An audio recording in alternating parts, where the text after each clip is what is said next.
started right at 6 because if you were here last week, you know that Charles needs every minute available and we don't want to keep you too late here tonight. So this is our second session in the Parent University series on self-esteem. Tonight's going to focus a little bit more on discipline, but we'll carry over a lot of the concepts talked about last week. Just so we can have a gauge, can you raise your hand if you were here for last week's session? Okay, good. So Charles knows where everybody's at with this. I'm not going to go through the full introduction again. I'll put his bio up on the screen. I don't want to waste too much time doing that because I know he has tons of material to cover. In fact, he asked if we could add one more day, but scheduling wouldn't allow that to happen, so we might bring him back in the fall for another session. So without further ado, Charles Ruska. Thank you. Thank you very much. Well, welcome and welcome back for many of you. You either love your kids so very, very much and care about your students so very, very much, or you just don't have a life, one or the other. We've picked the two most beautiful evenings so far of the spring to ask you to come out and sit indoors instead of being out taking a beautiful walk and enjoying nature, but welcome aboard. I wanted to start by saying last week when I came, I have not worn a suit to any school event in the Monomoy district since I moved to Harwich and started getting involved in the school. Last week was the first time anybody saw me in one of my many suits that I wore during my career, which you see on the board for those that weren't here last week or didn't catch the video. And Melissa McGuire, the Director of Student Services, walked in, kind of looked at me and kind of stopped. And then she said, "Oh, you get to wear your suits from work." And I said, "Really nice, great. I've got all these suits, and it's nice to wear it to something other than a wake or funeral for change at my stage of life." Well, Thursday morning when I woke up, I got a message from a relative that my wife's, Kathy's, first cousin, Bobby, had died, and he was very close to us. And so today I'm just back at 5 o'clock from his funeral, and I am so motivated to be here because Bobby was the best example. He died at 85. He had a good life. He died peacefully. He died smiling as he earned. He was the best role model of everything that we talked about last week and everything else I have to share with you of anyone I ever knew in my life. He got that from his own parents. His parents were amazing. He was one of 5. 3 of his siblings died from Friedreich's ataxia in the days when not a lot was known about that, and it was a genetic disease that impacted every alternate child in the family. So his older brother died from it, then he came along, next another brother died, his sister is still alive, and his youngest sister died from it. And his parents, I remember the stories and seeing photographs, but the children that died lived into their late teens, early 20s, young adults, and they kept as much of a normal family life as they could have for their family. And Bobby's father, Tex, was a pretty hulking guy, played basketball, an excellent basketball player, played on the same court with some members who later played for the Boston Celtics. He used to throw the teenage children on his shoulder and carry them up the stairs and carry them into events so that they could be sure to be able to partake and have as much of a normal family life, and that's the way their family was oriented. He has 6 children and 10 grandchildren, and the last 2 days as I was sitting at the calling hours and interacting with the family and at the funeral today, I was reflecting on that whole family is just the model of what happens if you do this stuff that we're talking about here. So his grandchildren now are late elementary age to young adult, and every one of them have the characteristics and high degree of the right-hand column of the self-esteem productivity model from last week. That's a really good description of every one of the 10 grandchildren. That's a really good description of every one of his 6 children. And so it just made me feel like this is so important, what we're talking about here, and so critical and so important that I do it. So I dedicate tonight's program to my wife's cousin, Bobby Reedy, who has blessed us with this beautiful day and the lesson for me that, I talked about other things that validated the model, but I was just thinking about, he just validates this model to a T.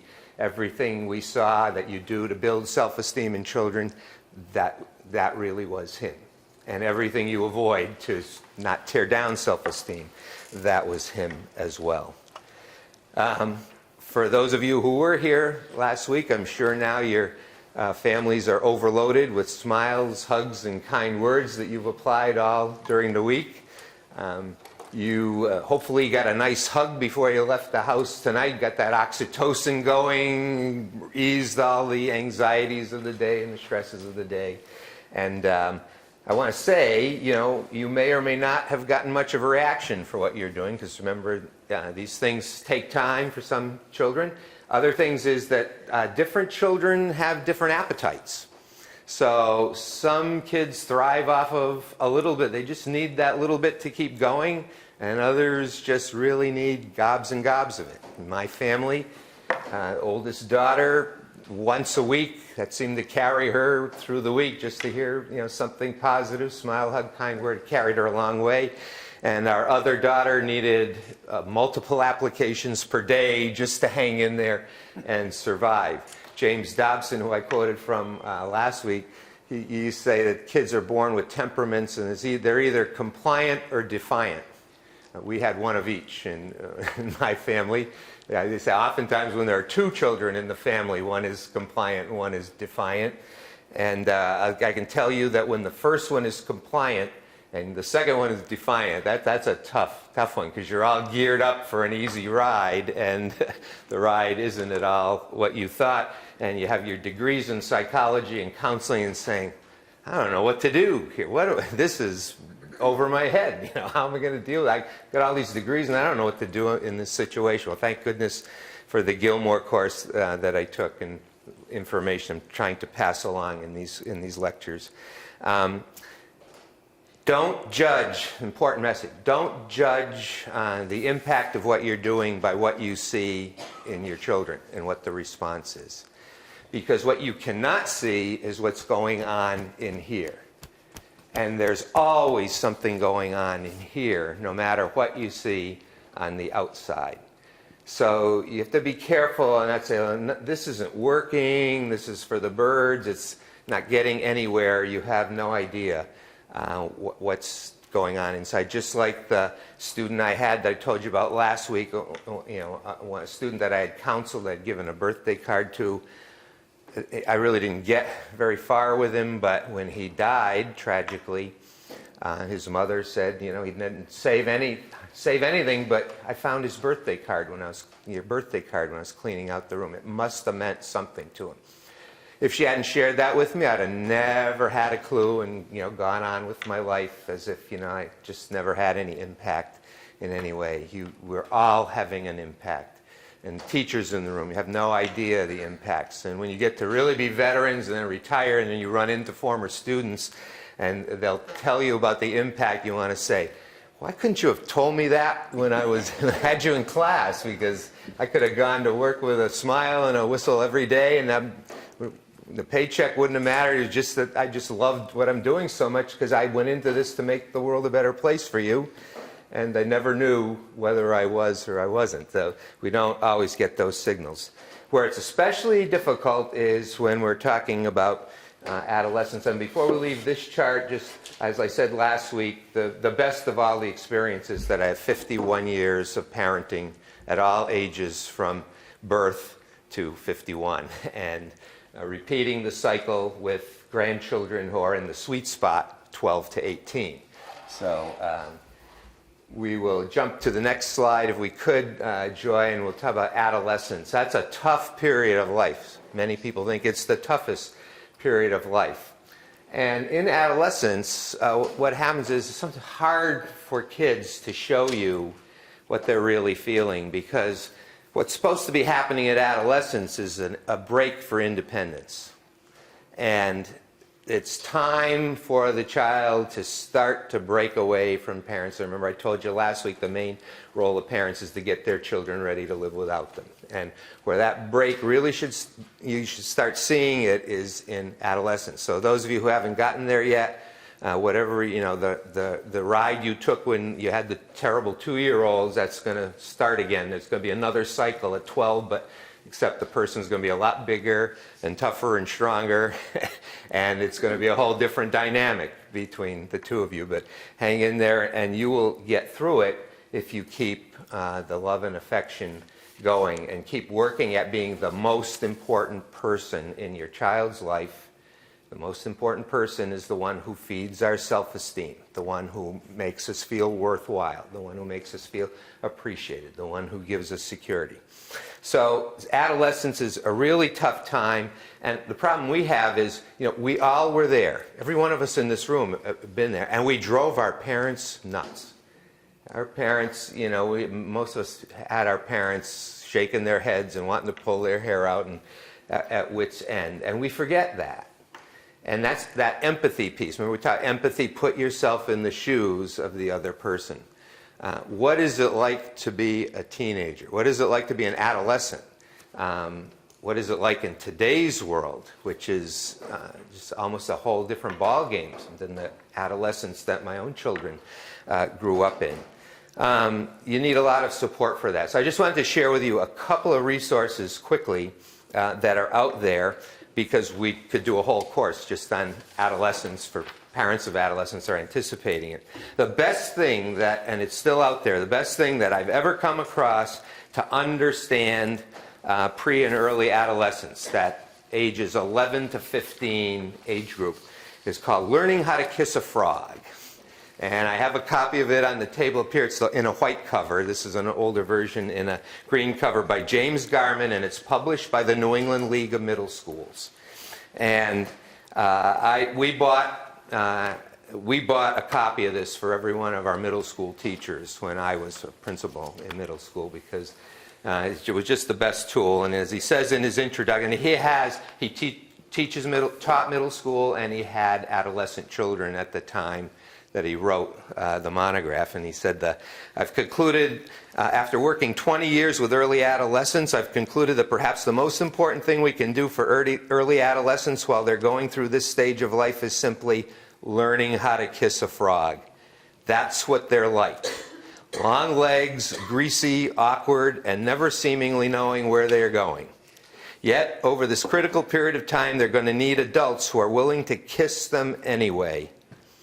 He got the idea for the title from the Frog and the Princess story.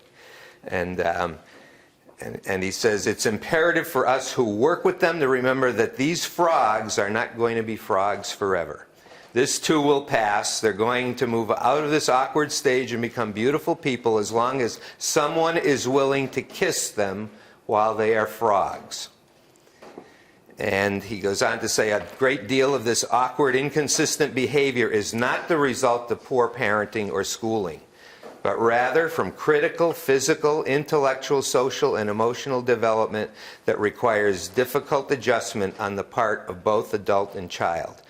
These are perhaps the most difficult years of human development, and for frogs, an intensive period of search and separation. And I like to tell people that you've got children and they're going through adolescence and everything is like smooth as could be and you're happy as a clam and everything, I'm a little worried because it should be a time of some push and shove, because this is where that growth towards independence becomes. And parents and children both know it, but the adolescent thinks the time frame should be a lot faster to get to that independence. That's where the struggle comes in, is you know that they've got to grow up. They think they got to grow up today and do all these adult world things right now, And you know in your wisdom that there's a greater pace, and that's what builds a lot of the tension between parent and child during that period. So this monograph is designed to help you understand frogs while offering suggestions on how to go about kissing them. Now, that's the graph from last week that I didn't really spend enough time on it because we're really pushing at the end. But remember, we're looking at the child as they progress in age. And we're looking at two graphs. One, the demands of the child's outside world on the child, and our parental nurturance. And it's really easy to hug and cuddle and praise and dote over little ones. They can be so cute. But as they begin to get older and bigger and begin to look about your height and begin to look more adult, there's just a natural drop-off in general on our part. And boys, in particular, don't get a lot to begin with, so there's more of a drop-off. Boys also have more problems in almost every category. And yet, right around this early adolescence here, you see, is where the graphs intersect. And just as we're starting to have a natural drop-off is when the demands on them become greater in the whole outside world. So my message is you cannot stop the things we were talking, the hug, the smile, the kind word. What we're going to talk about tonight in terms of focused attention, empathic listening, all of those things have to keep going. You just have to have empathy. Like I said last week, you don't pick up your sophomore in high school from football practice, run out on the front steps in front of all of his friends and grab him with a big hug and say, "Oh, Johnny," because he might not think you love him a lot if you do that to him and embarrass him. But you can, put your hand on his shoulder when you pass him. You can, you've got the smiles, you've got the winks, you've got just the listening ear that we're going to talk about today. There's another book that came out, and Learning How to Kiss a Frog. I looked it up this week. It's still on there. You could get it for $12 from the New England League of $12 plus shipping from the New England League of Middle Schools. And so you can get that as well. And there was a book, Preparing for Adolescence, by Dr. James Dobson. I really like Dobson. I don't agree with him necessarily with every single thing. And the only thing is, when I mention his name, and I read from him a lot and quote from him a lot, because he could say things way better than same things I want to share with you, but he just puts it in such a beautiful way. But he was also a Christian pastor, and so there is, that kind of Christian messaging and all in there. So I warn people up front, just know that. He's a clinical psychologist. Worked on early children's level. And he wrote a book called many books, but Preparing for Adolescence was written for 10-year-olds to read with their parents. And the purpose of it was, before you get to this age, know what you're heading for. And one of the lessons in all of discipline is, you try to set up rules for things that aren't happening yet for a while. Because it's so much easier to deal rationally and set up on a rational basis rules and guidelines and regulations when you're not in the middle of the issue and the conflict. So, you start making rules, for instance, for driving and the use of the car when a youngster is in middle school, not when it's almost time to go for the learner's permit. And the same thing applies about things like dating, and the same thing, and that's the whole concept of this book. Let's prepare for adolescence. Let's talk about what you're heading for, even though some of this stuff sounds like, that's never going to happen to me, to the child. And then when you get there, you remember when we read about this on page 78? Here it is. Let's open at page 70. Remember we read about that a couple of years ago? Well, here we are. We're there now. We're in the middle of it. And we're going to get through this together. We're going to handle this together because we really love you. And, that's the secret for parenting adolescent, well, not the secret, but a secret in parenting adolescents, teenagers, are a couple of phrases. One is, I love you too much. So in rule setting, it's always, I love you too much.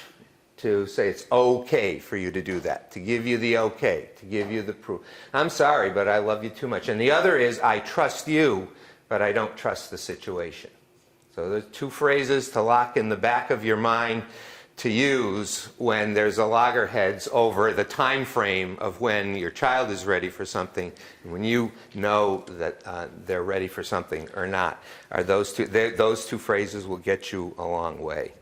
So that's a quick just note about adolescence before we move on. Okay, where we left off, I made a decision. I told you last week that I was going to drive home feeling really frustrated. You were going to have your head swimming with all this information I threw at you. And I was, because I didn't get as far, and I know I'm not going to get as far as I want tonight. So I decided and reflected and said it's going to be quality over quantity. So whatever we cover, we're going to try to cover it in a quality way, and we're going to make sure we do a good job on the first part of discipline, which is all the love and affection part. Because unless you can do that really, really well, discipline is just a really hard ride.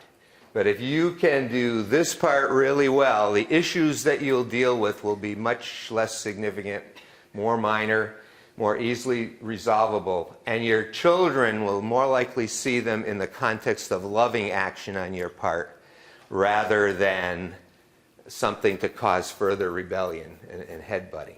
Because remember, you're always working to be the most important person in your child's world.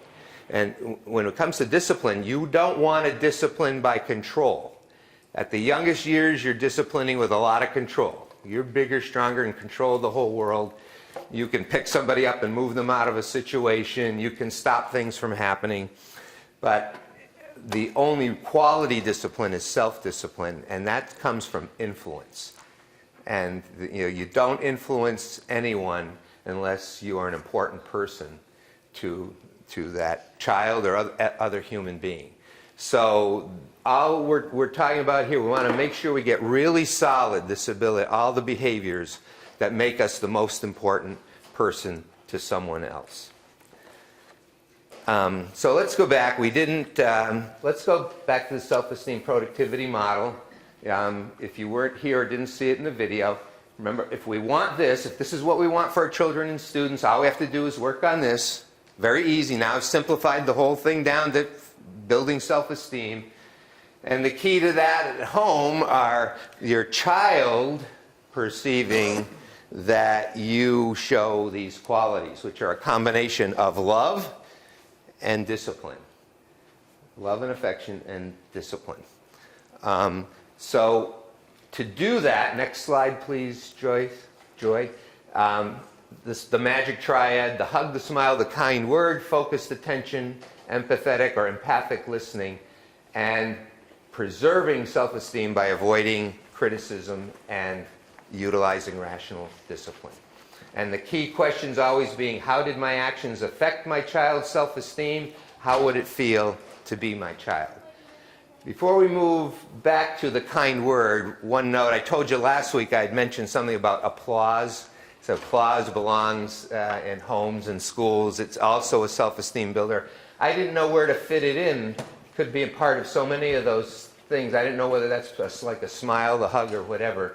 But I think in the future I'll just put it in as a separate entity on that chart of building self-esteem through applause. And in our school, we developed a strategy in the school I was principal of to every child receive applause and guarantee that every child would receive applause from the school family. We did that through birthday cards. And so I had a birthday card for every student in the school on their birthday. And I would go into class and present them the birthday card on their birthday, or if the weekend was coming up, Friday before their birthday. If I wasn't going to be there, the assistant principal would make the delivery. And we'd just go in and say, Mary is having the privilege of turning another year older, and we are really excited for Mary, aren't we?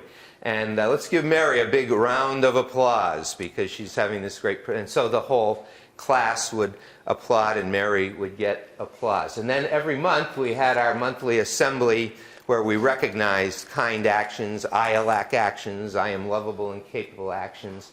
And as part of that assembly, one of the things that we did was we'd read the names of all the birthday students for the month.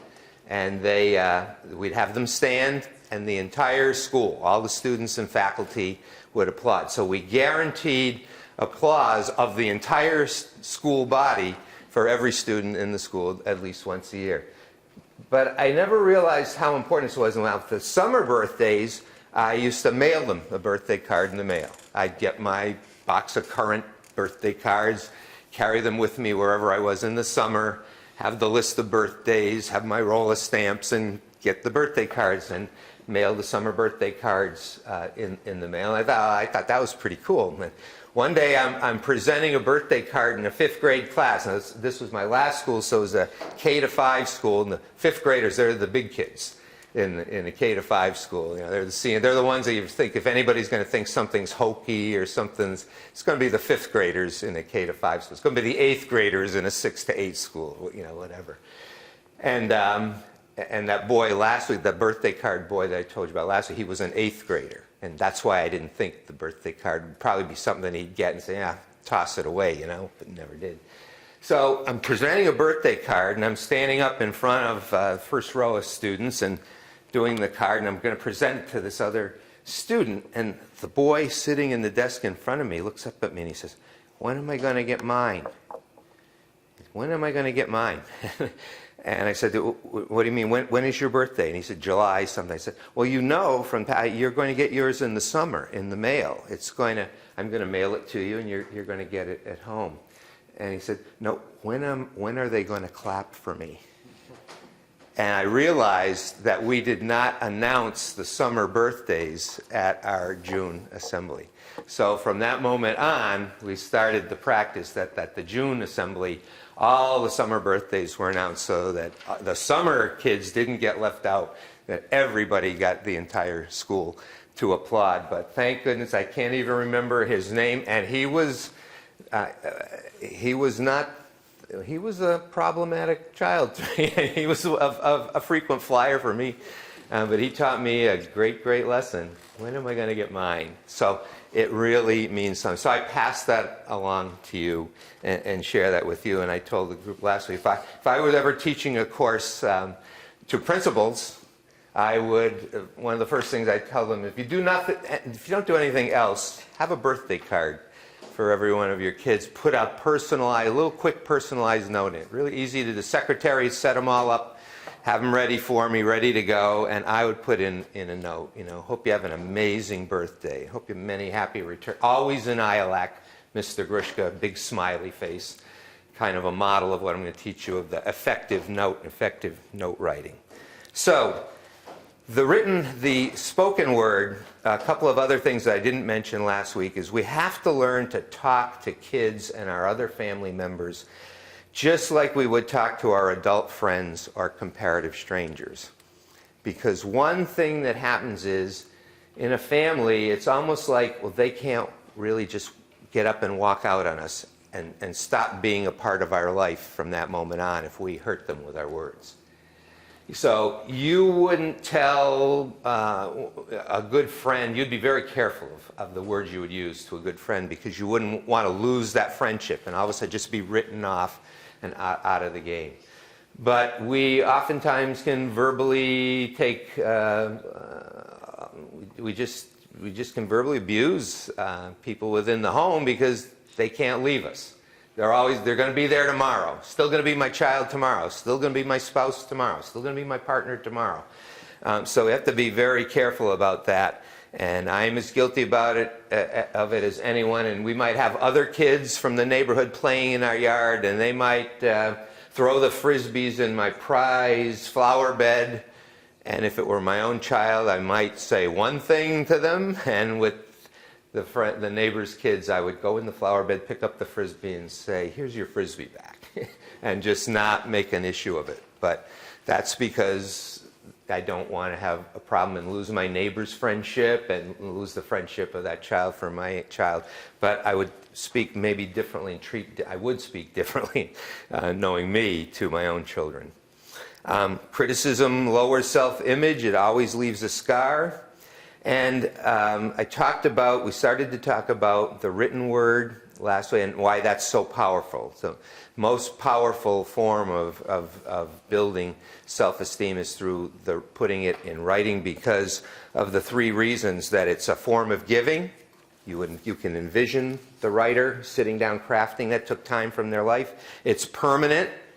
Talked about things that have been kept, the notes that we keep.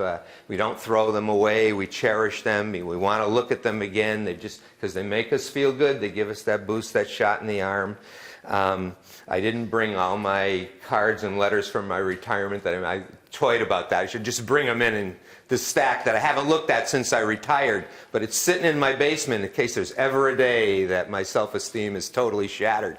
I can go down and pick up that stack of cards and start reading through parents expressing thanks and kids expressing thanks, and it's just such a lift. And that just has great psychological power. But you have to be careful in using written words when it's not for the purpose of building up someone's self-esteem, when it's for the purpose of expressing a concern or a complaint, or you're upset. Because the other thing I said last week is only less than 10% of the message are the words. And the rest of it is tone of voice and body language.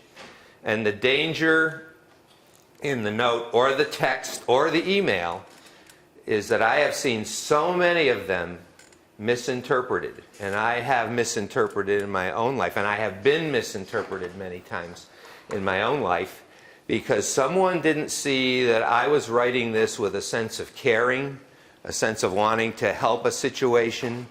And they just read the words, and the words came through as criticism. So, and that's part of why all this social media today, it is so easy, and you just don't see the most important part of the message, the tone of voice and the body language. So it's left to your interpretation. And when you have a concern, some of you may have studied this in school, but you use I statements is the best way to communicate when you have a concern. An I statement is a statement that does not put the other person on the defensive, so that they automatically take it. They've been criticized, their back's against the wall, they got to fire back at you and defend themselves. An I statement basically reads like this: I feel, or I felt, and whatever the feeling was that you felt, when you, and whatever the behavior was, because, and why it made me feel that way, without attacking the other person. I had to say, after carrying it around with me for a long time and fearing it, I had to say to one of my superintendents. I had to go in and say to him one time, I feel really scared when you raise your voice and use profane language at me to correct me, because it's the way I was treated by my father, who I greatly feared. And all those feelings of fear start to overcome me. So I'm not attacking you. I'm just saying, Superintendent, I feel frightened. I feel scared when you do this, which is part of your leadership style. And it affects me probably more than many people because of the reasons, which is coming from my background. It's bringing my childhood all back in. And just ended, also said, I wish we really have to work on this. We have to work together. You're the boss. I have to work for you. I want to be part of the team. We have to do this well. And can we work something out? I said, if I do something wrong, just tell me about what it is, what I have to do differently. But don't raise the voice, and don't use certain language, and do it privately, because sometimes the style was to do it publicly. So that's an I statement.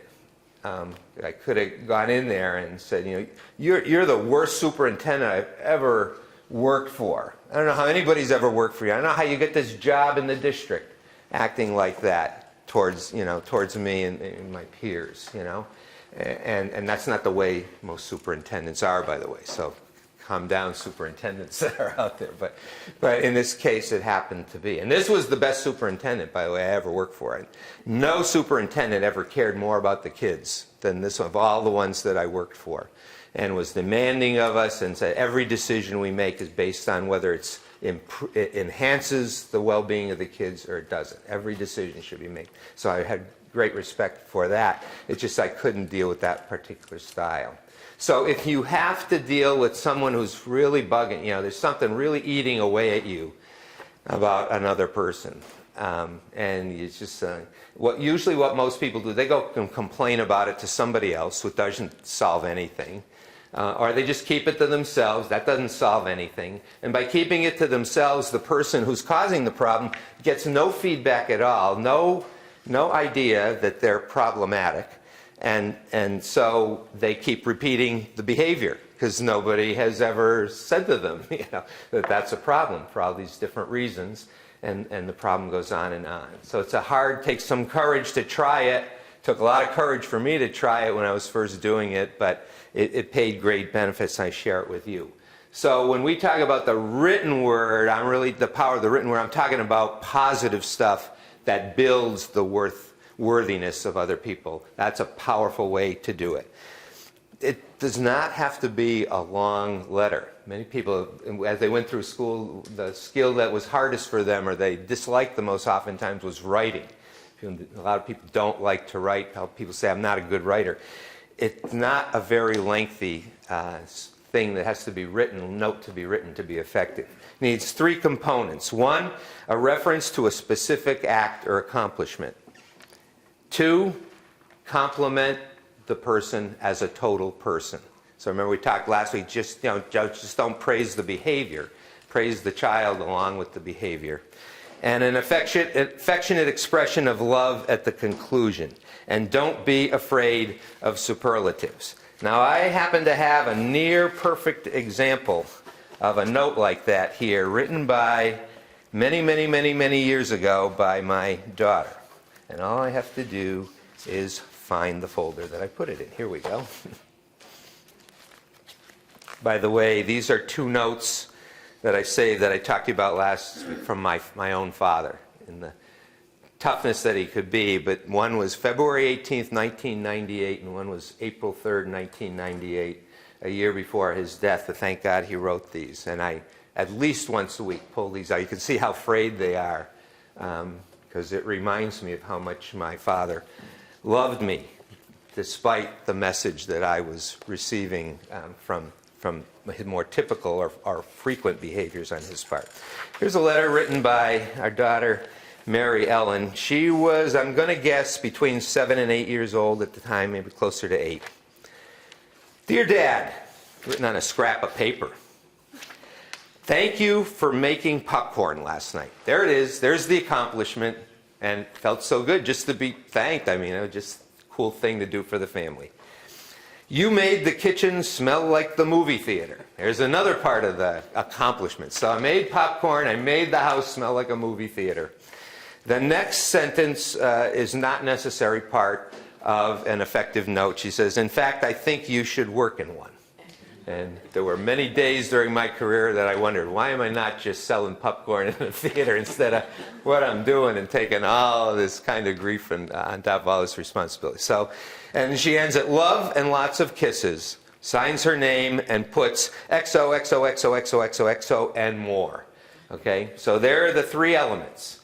Compliment for something that I did well. I made popcorn, made the kitchen smell like a movie theater. The statement of affection and worth, you're great, and the affection, love and lots of kisses, Mary Ellen. So I can't do any better than that. So I've held on to this over all these years in my file and came across it. My week was made last week when I received an email from a teacher here in the Monomoy district reading, and I'm not going to mention the name of the school. Hi, Mr. Gruska. I couldn't believe my eyes when I opened an email in my school inbox and your face was on it. It was the flyer about this program. I was a student at Dawson Elementary School in Holden way back when you first became the principal and shared who she was. And my brothers also went through Dawson. I remember them all well. I remember the family well. Now I am a teacher at Monomoy. I won't say the level or the area. I sent the parent university flyer with your face on it to my parents and brothers, and we had a great time reminiscing and racking our brains for your famous acronym, ILAC. And my brother was able to remember it standing for I am loving and caring. Now that I'm in education, I can look back and realize you made Dawson into a PBIS school. PBIS is a positive behavior incentive system. Did I get that right? Teachers, that's used here in Monomoy. You made Dawson a PBIS school before PBIS was even a thing. And I remember when PBIS came out, I was advocating for the Worcester schools at the time, retired. And I saw this program, I said, my gosh, this is Dawson School. We just never patented this. We never, we were like the Gilmores. We just wanted to make the world a better place. We weren't looking to, go national with anything. But the more I learned about PBIS, I said, yeah, these are ILAC schools. I remember the first meeting I ever had with Bill Burkhead when he was principal of the high school, and I was helping work on the self-evaluation for the accreditation study. We got to know each other, and we'd sit down and when we'd have chats, and he'd tell me what he was doing. I said, you're an ILAC school. This is the first ILAC high school that I've heard of and come across, and that's what engendered all my enthusiasm for the Monomoy district, was what I was experiencing here, watching the way the faculty was working, watching the way everyone was working together, the signs in the corridor, our home away from home, you are important. It's all ILAC. It's all building self-esteem. The key is not to just post it and say it. The key is to just do it. And then as I was going through my files, by the way, something I found from way back when from a teacher who sent these to me, and I never threw them away. She had given an assignment. She had first and second graders, combined grade class.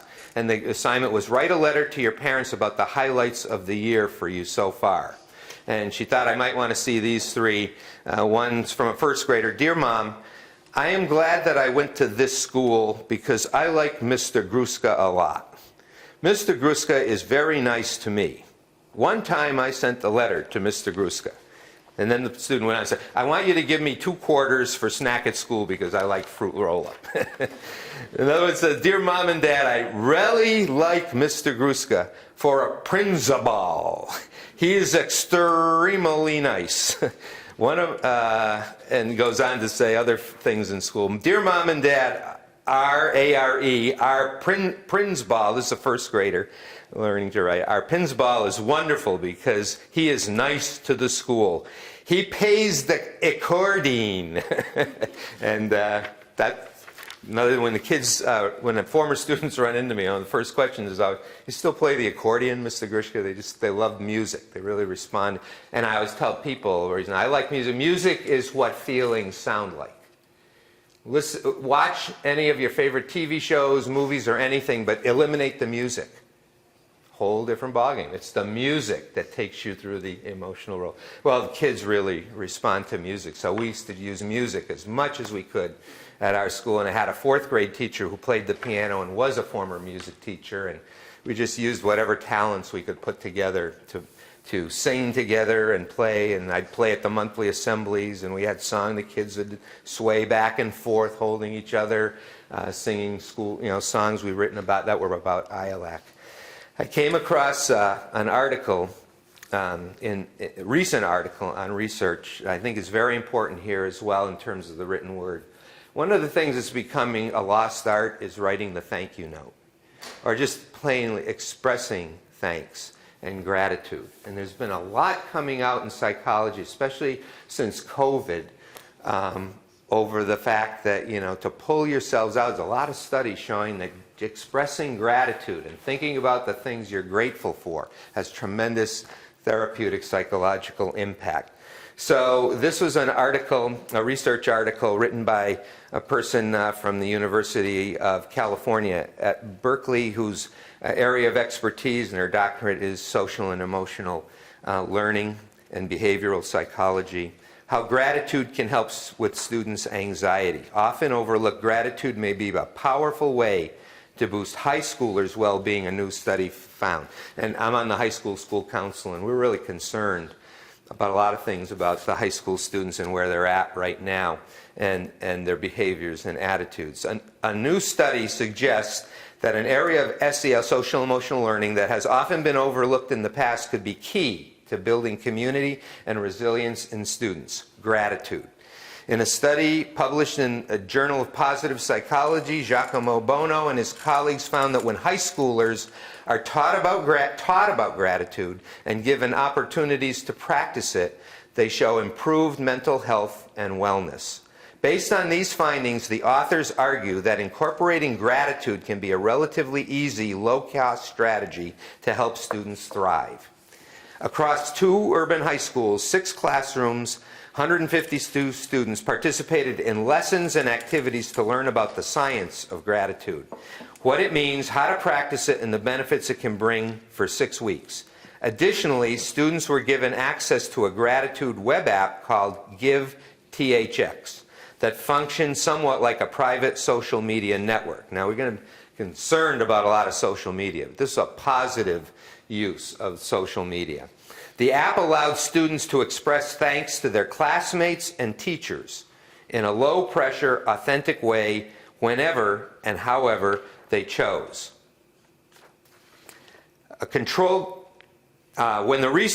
the researchers found was striking. After 6 weeks, compared with the control group, students who received the full program not only reported a stronger sense of gratitude, they also reported increased positive emotions, decreased anxiety and negative emotions, and greater satisfaction with both their friendships and their lives overall.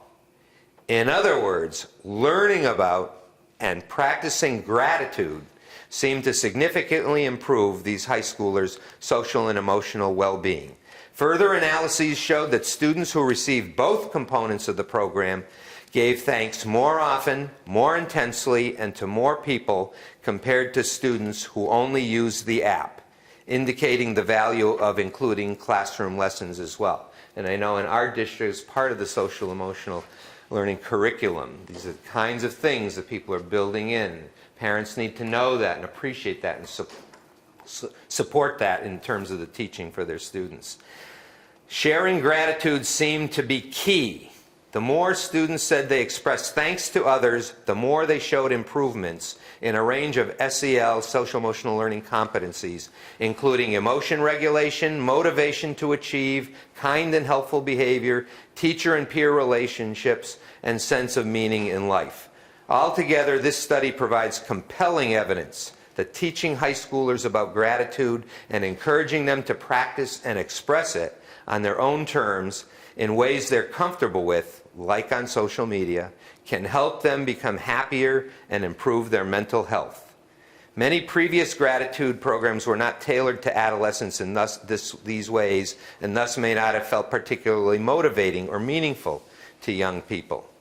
Additionally, though research has shown that actually expressing gratitude to others can be extra impactful, few youth gratitude programs have included this step or grappled with how awkward it might feel for teens to express thanks. So just a message out there. And then in China, they did another recent study, found that part of the reason why grateful teens tend to be less anxious and depressed is because they have greater coping flexibility, a stronger ability to think of and use different coping strategies to fit whatever problems they face.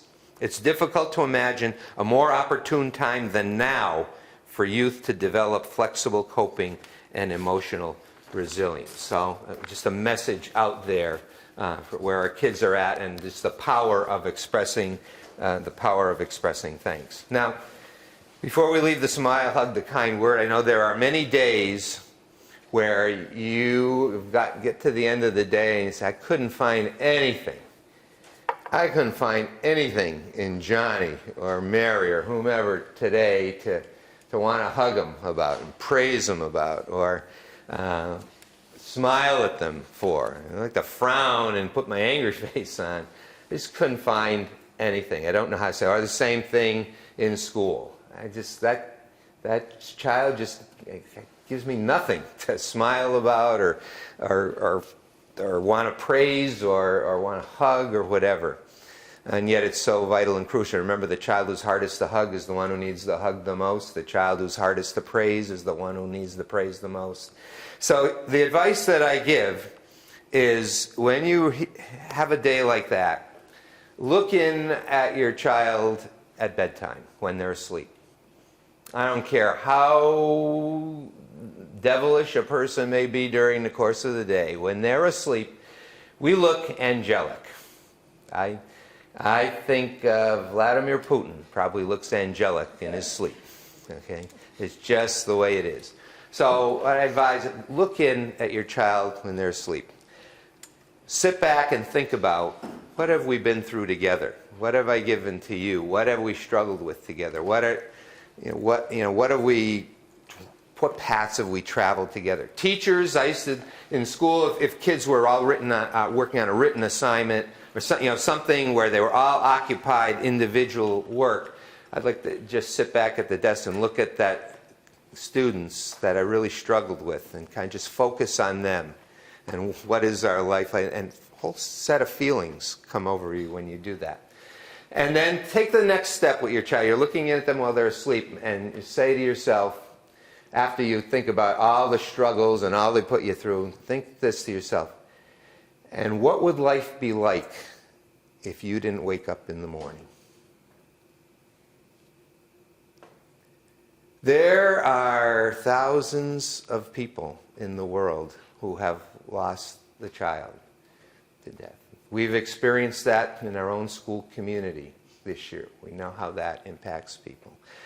I lost a number of children during my time as a counselor and a principal. One of the hardest days of my life was a youngster. Thursday was beautiful in school, went home, got a fever. It was days before we knew you don't give aspirin to children with a fever. Had Reye's syndrome and was dead by Monday. Fine Thursday, dead by Monday. And I had to clean out his desk and return his baseball. He was a third grader. Return his baseball glove to his mom and dad, who were wonderful, wonderful people, who were never the same after that.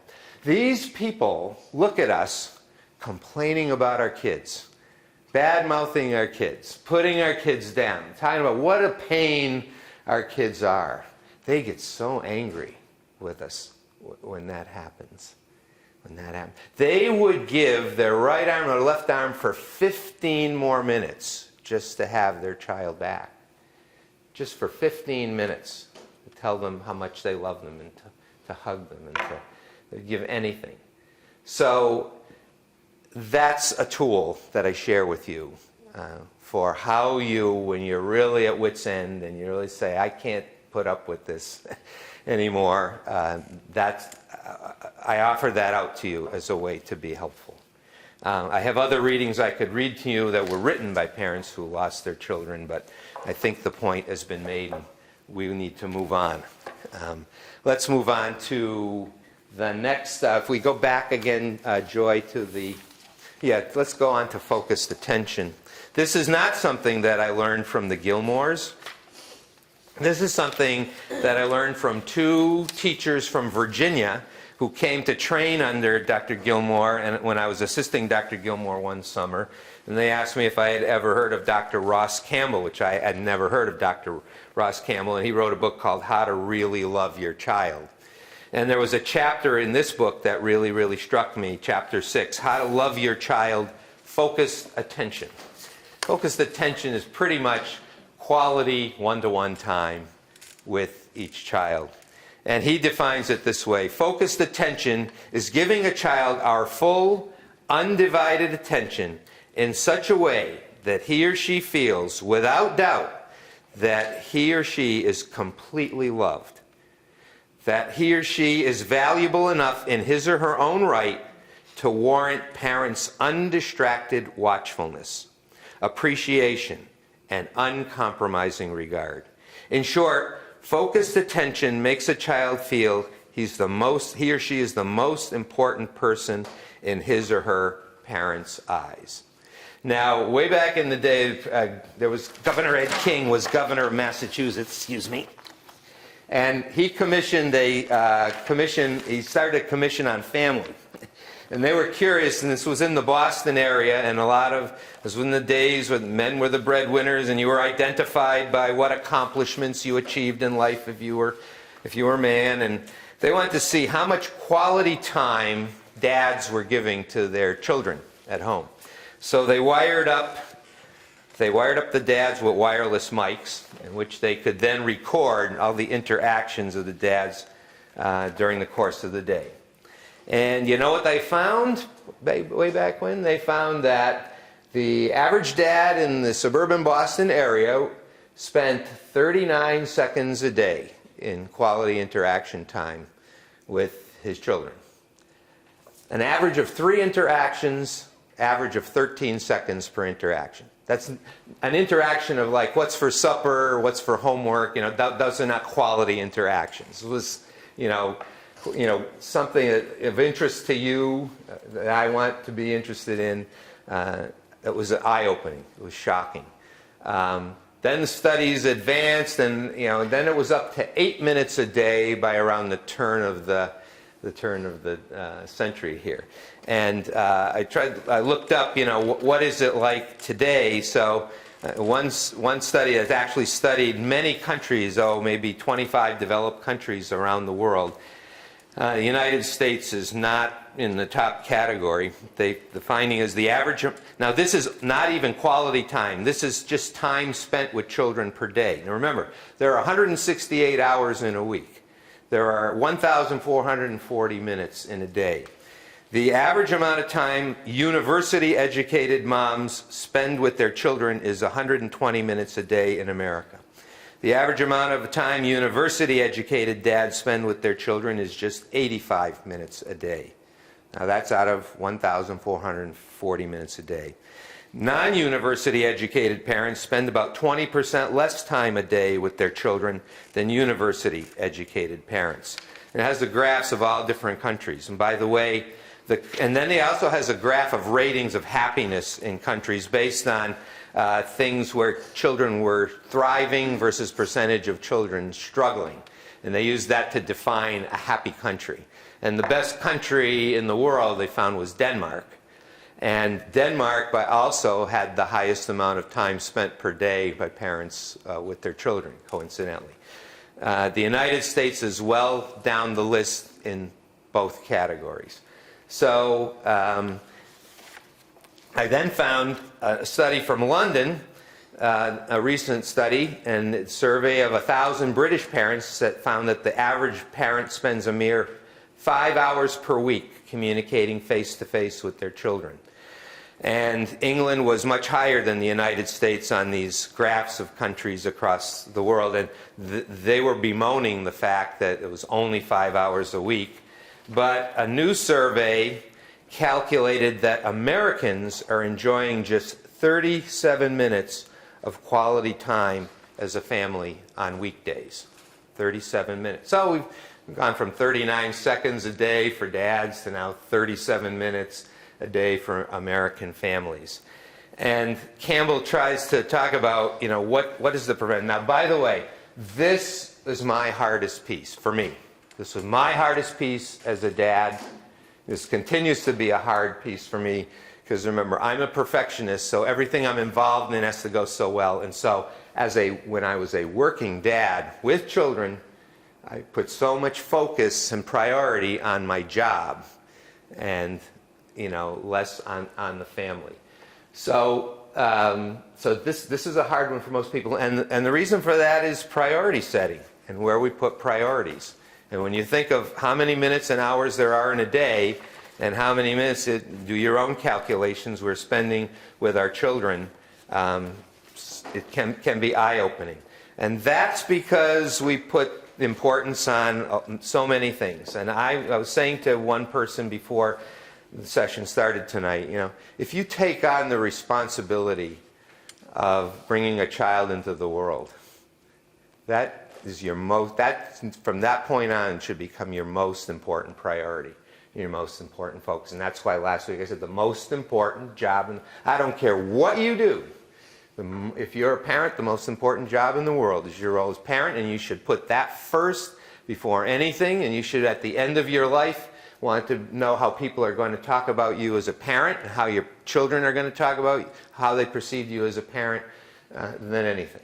And then I said teachers are the second most important. And when I would hire a teacher, we'd always have interview committee representatives, the whole faculty and all. And then I would always conclude. And people would tell me their recommendation. I'd bring that candidate in, or I'd say in front of the group, because they knew.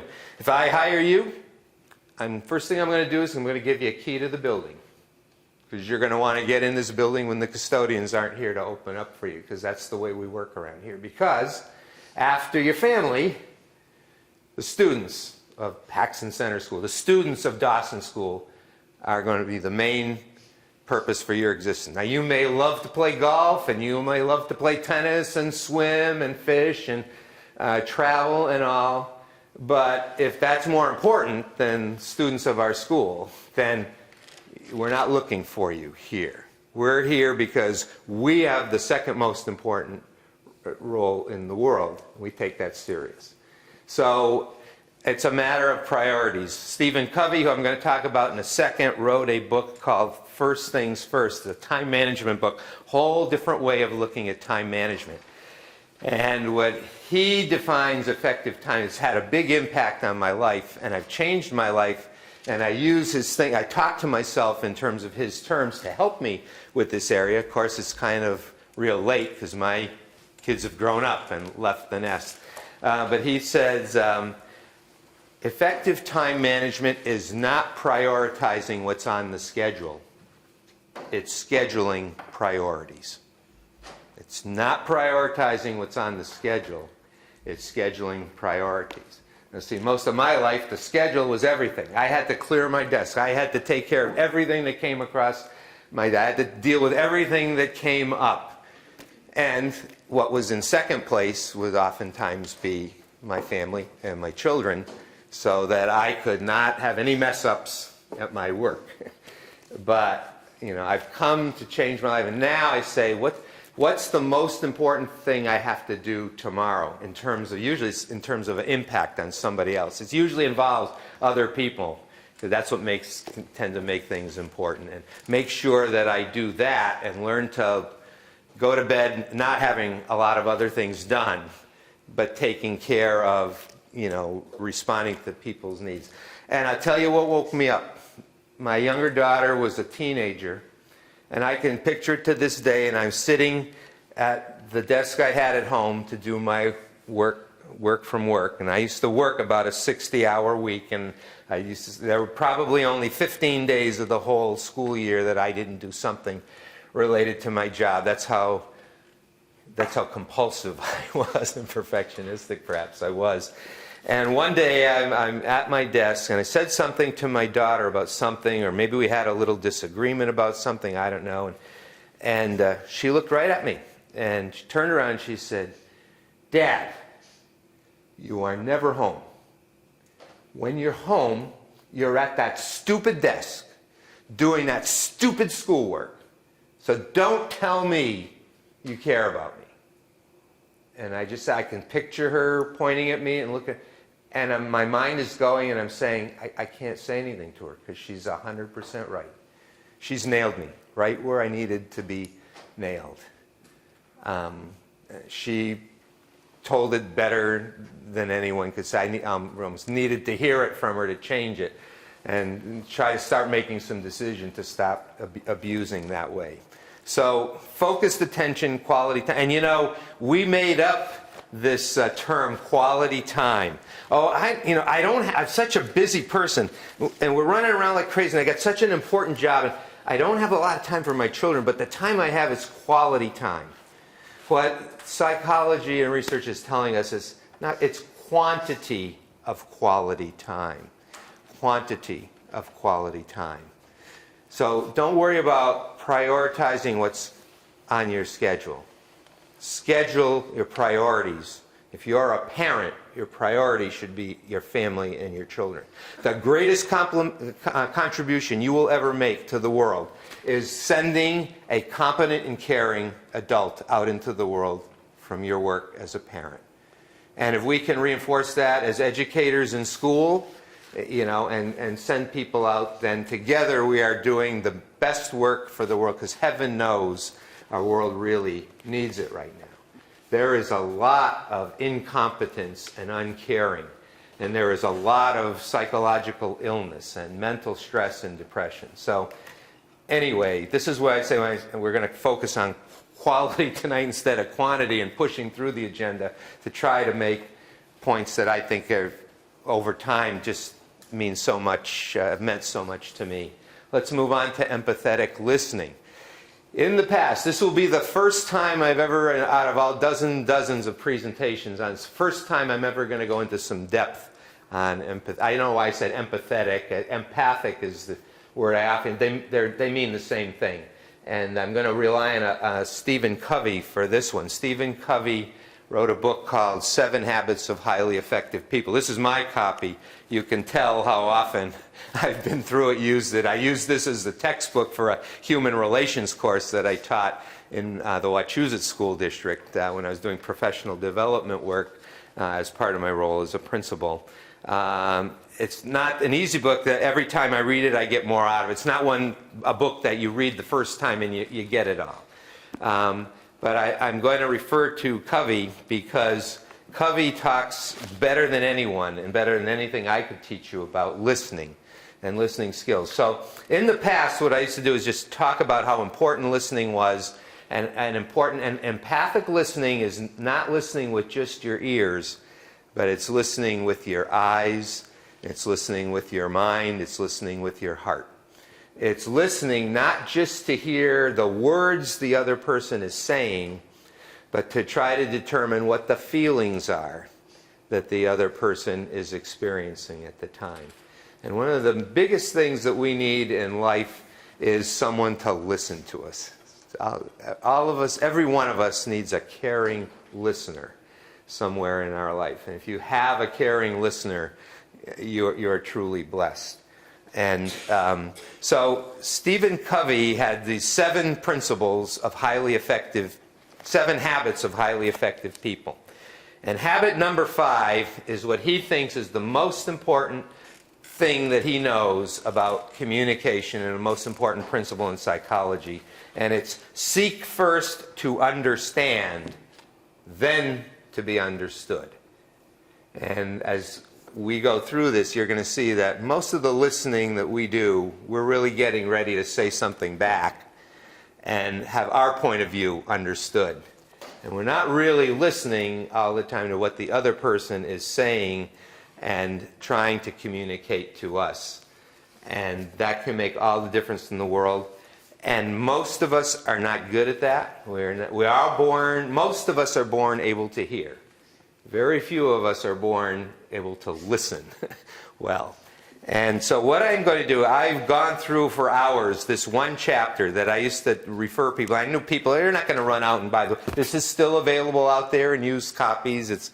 I've looked it up, and it's a great book. But people aren't going to go out and buy the book and then, read the chapter. I just know this. So I said, this is so important. What I'm going to do is just take sections of this chapter and kind of give it to you, because I've never found anywhere else anything written as well about listening as this chapter from Stephen Covey's book on empathic listening. And he starts talking about, so you're out with your optometrist and you say to your optometrist, I'm really having trouble seeing.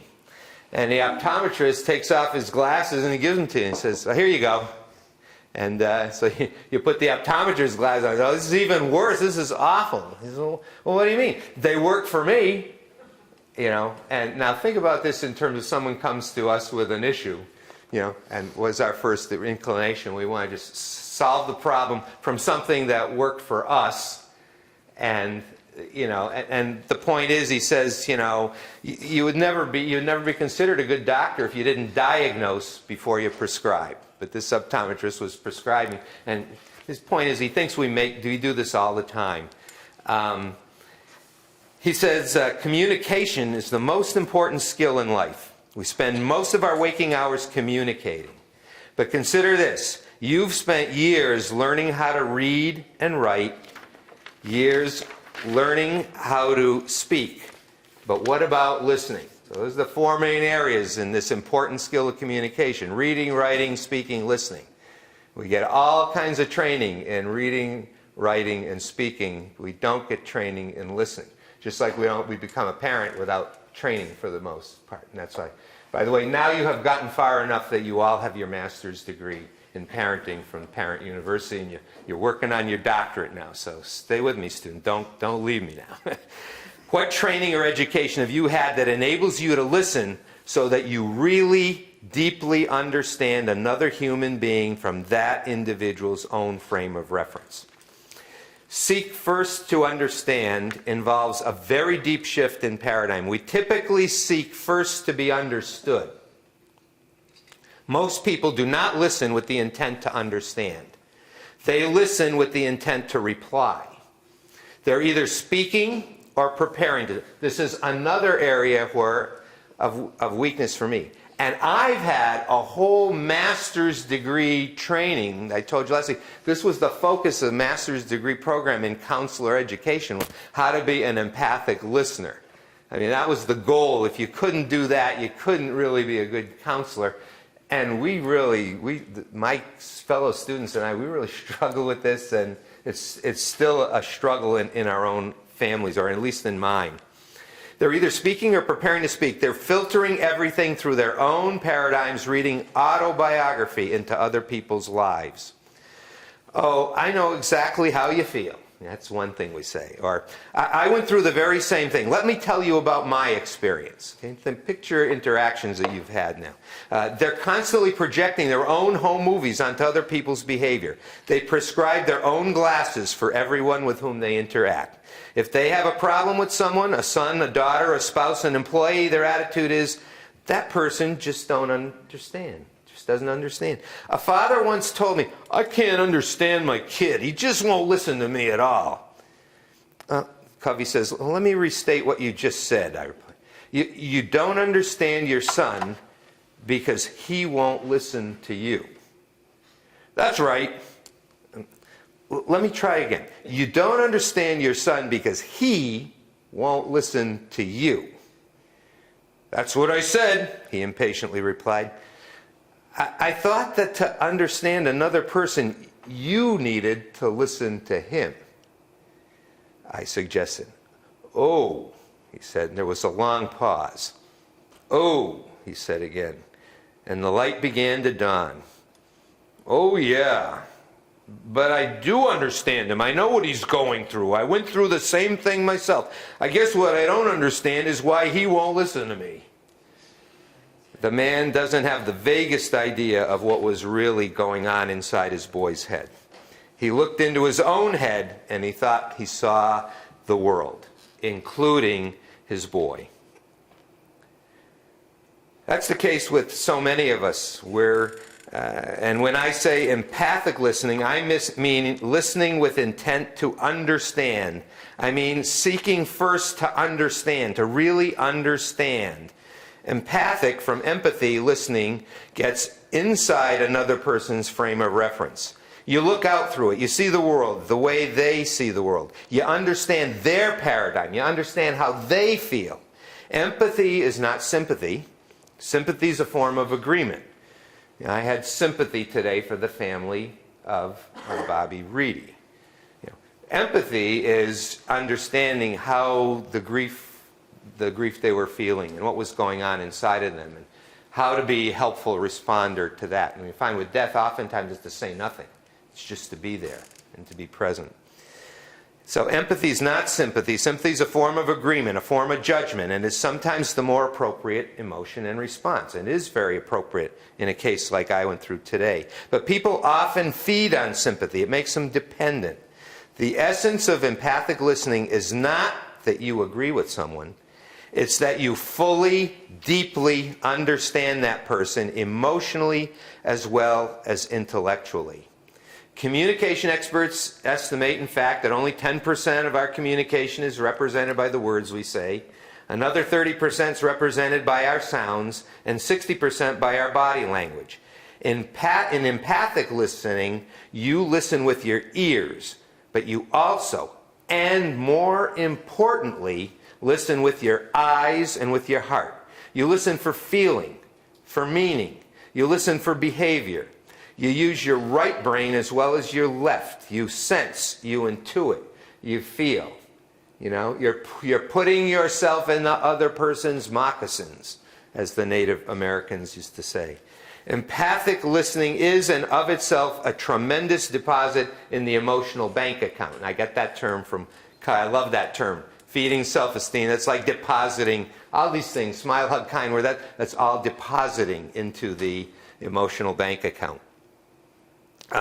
He also is going to use the term psychological air in the next sentence. It's deeply therapeutic and healing because it gives a person psychological air. If all the air in this room were suddenly sucked out of the room you're in right now, what would happen to your interest in my lecture? You wouldn't care a dime about my lecture. You wouldn't care about anything except getting air. Survival would be your only motivation. But now that you have air, it doesn't motivate you. Nobody's sitting here thinking about where's my next breath coming from. That, if you were, you certainly couldn't focus on me. And that's why, all this, even anxiety, the opposite of high self-esteem. Johnny and Mary come to school. They've had a huge blowout at home. Things have gone wrong. There've been arguments, fights, whatever. 9 o'clock, they arrive in our classroom, and we're expected to teach them to read. All bound up with all this other baggage. They don't have the psychological air to learn how to read. And that's why these morning meetings that they're having now in schools as part of social emotional learning are so important and so critical. What motivates you is your most important need at the time.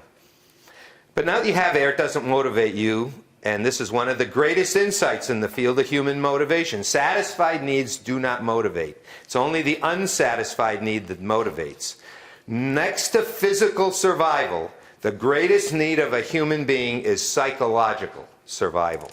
To be understood, to be affirmed, to be validated, to be appreciated. William James said that the greatest principle in human psychology about human nature is the desire of the human being to be appreciated. That's the most basic thing that we know about human beings, something that we know. And that's why those little words of thank you from those first and second graders still have an impact on me today when I read them. It's just because it fulfills my need of being appreciated. That's why a note from a parent that I won't throw away from 20 years ago still has impact on me, because it impacts my ability to feel appreciated.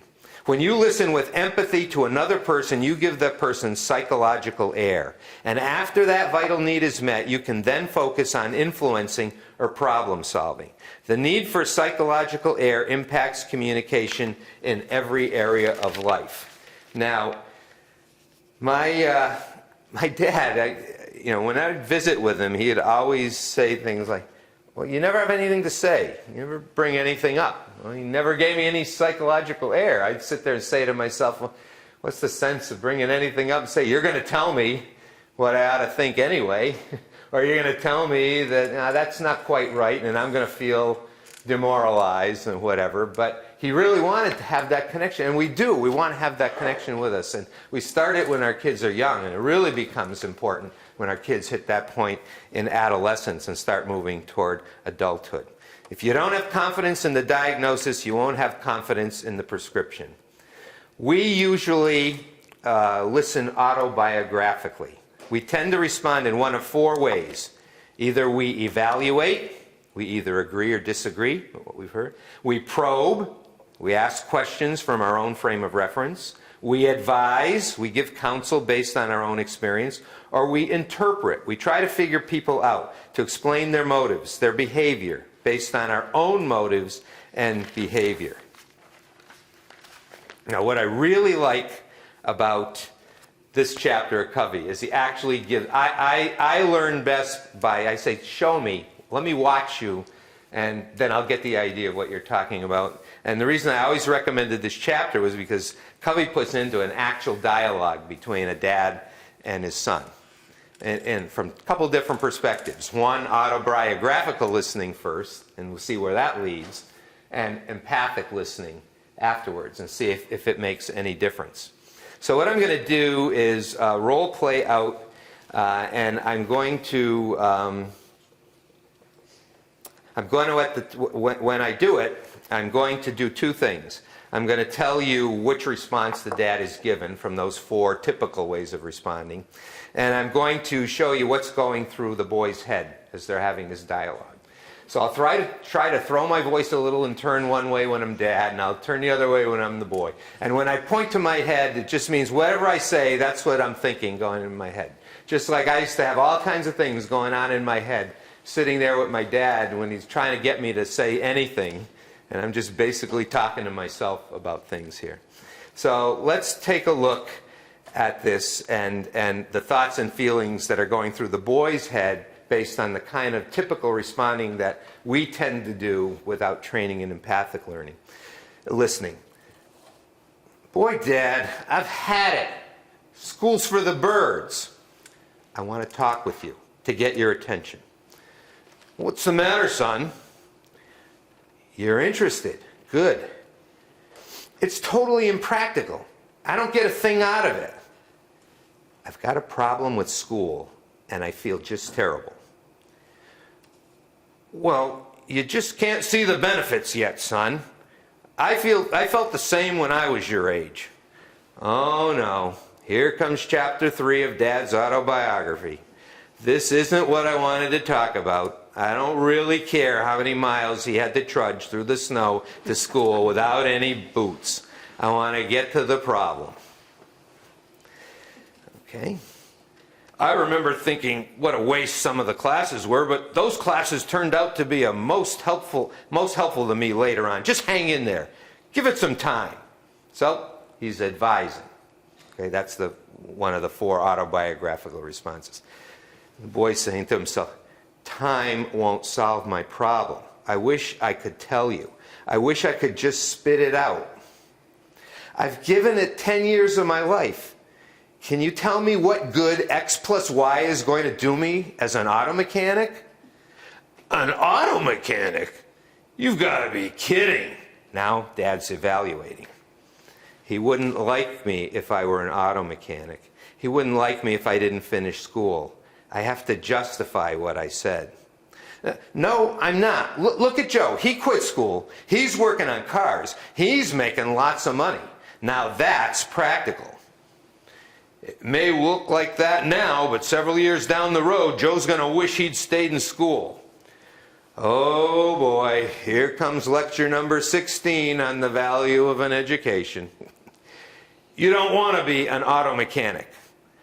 How do you know that, Dad? Do you really have any idea what I want? You need an education to prepare you for something better than that. Now he's into advising again. I don't know. Joe's got a pretty good setup. He's not a failure. He didn't finish school, and he's not a failure. Look, son, have you really tried?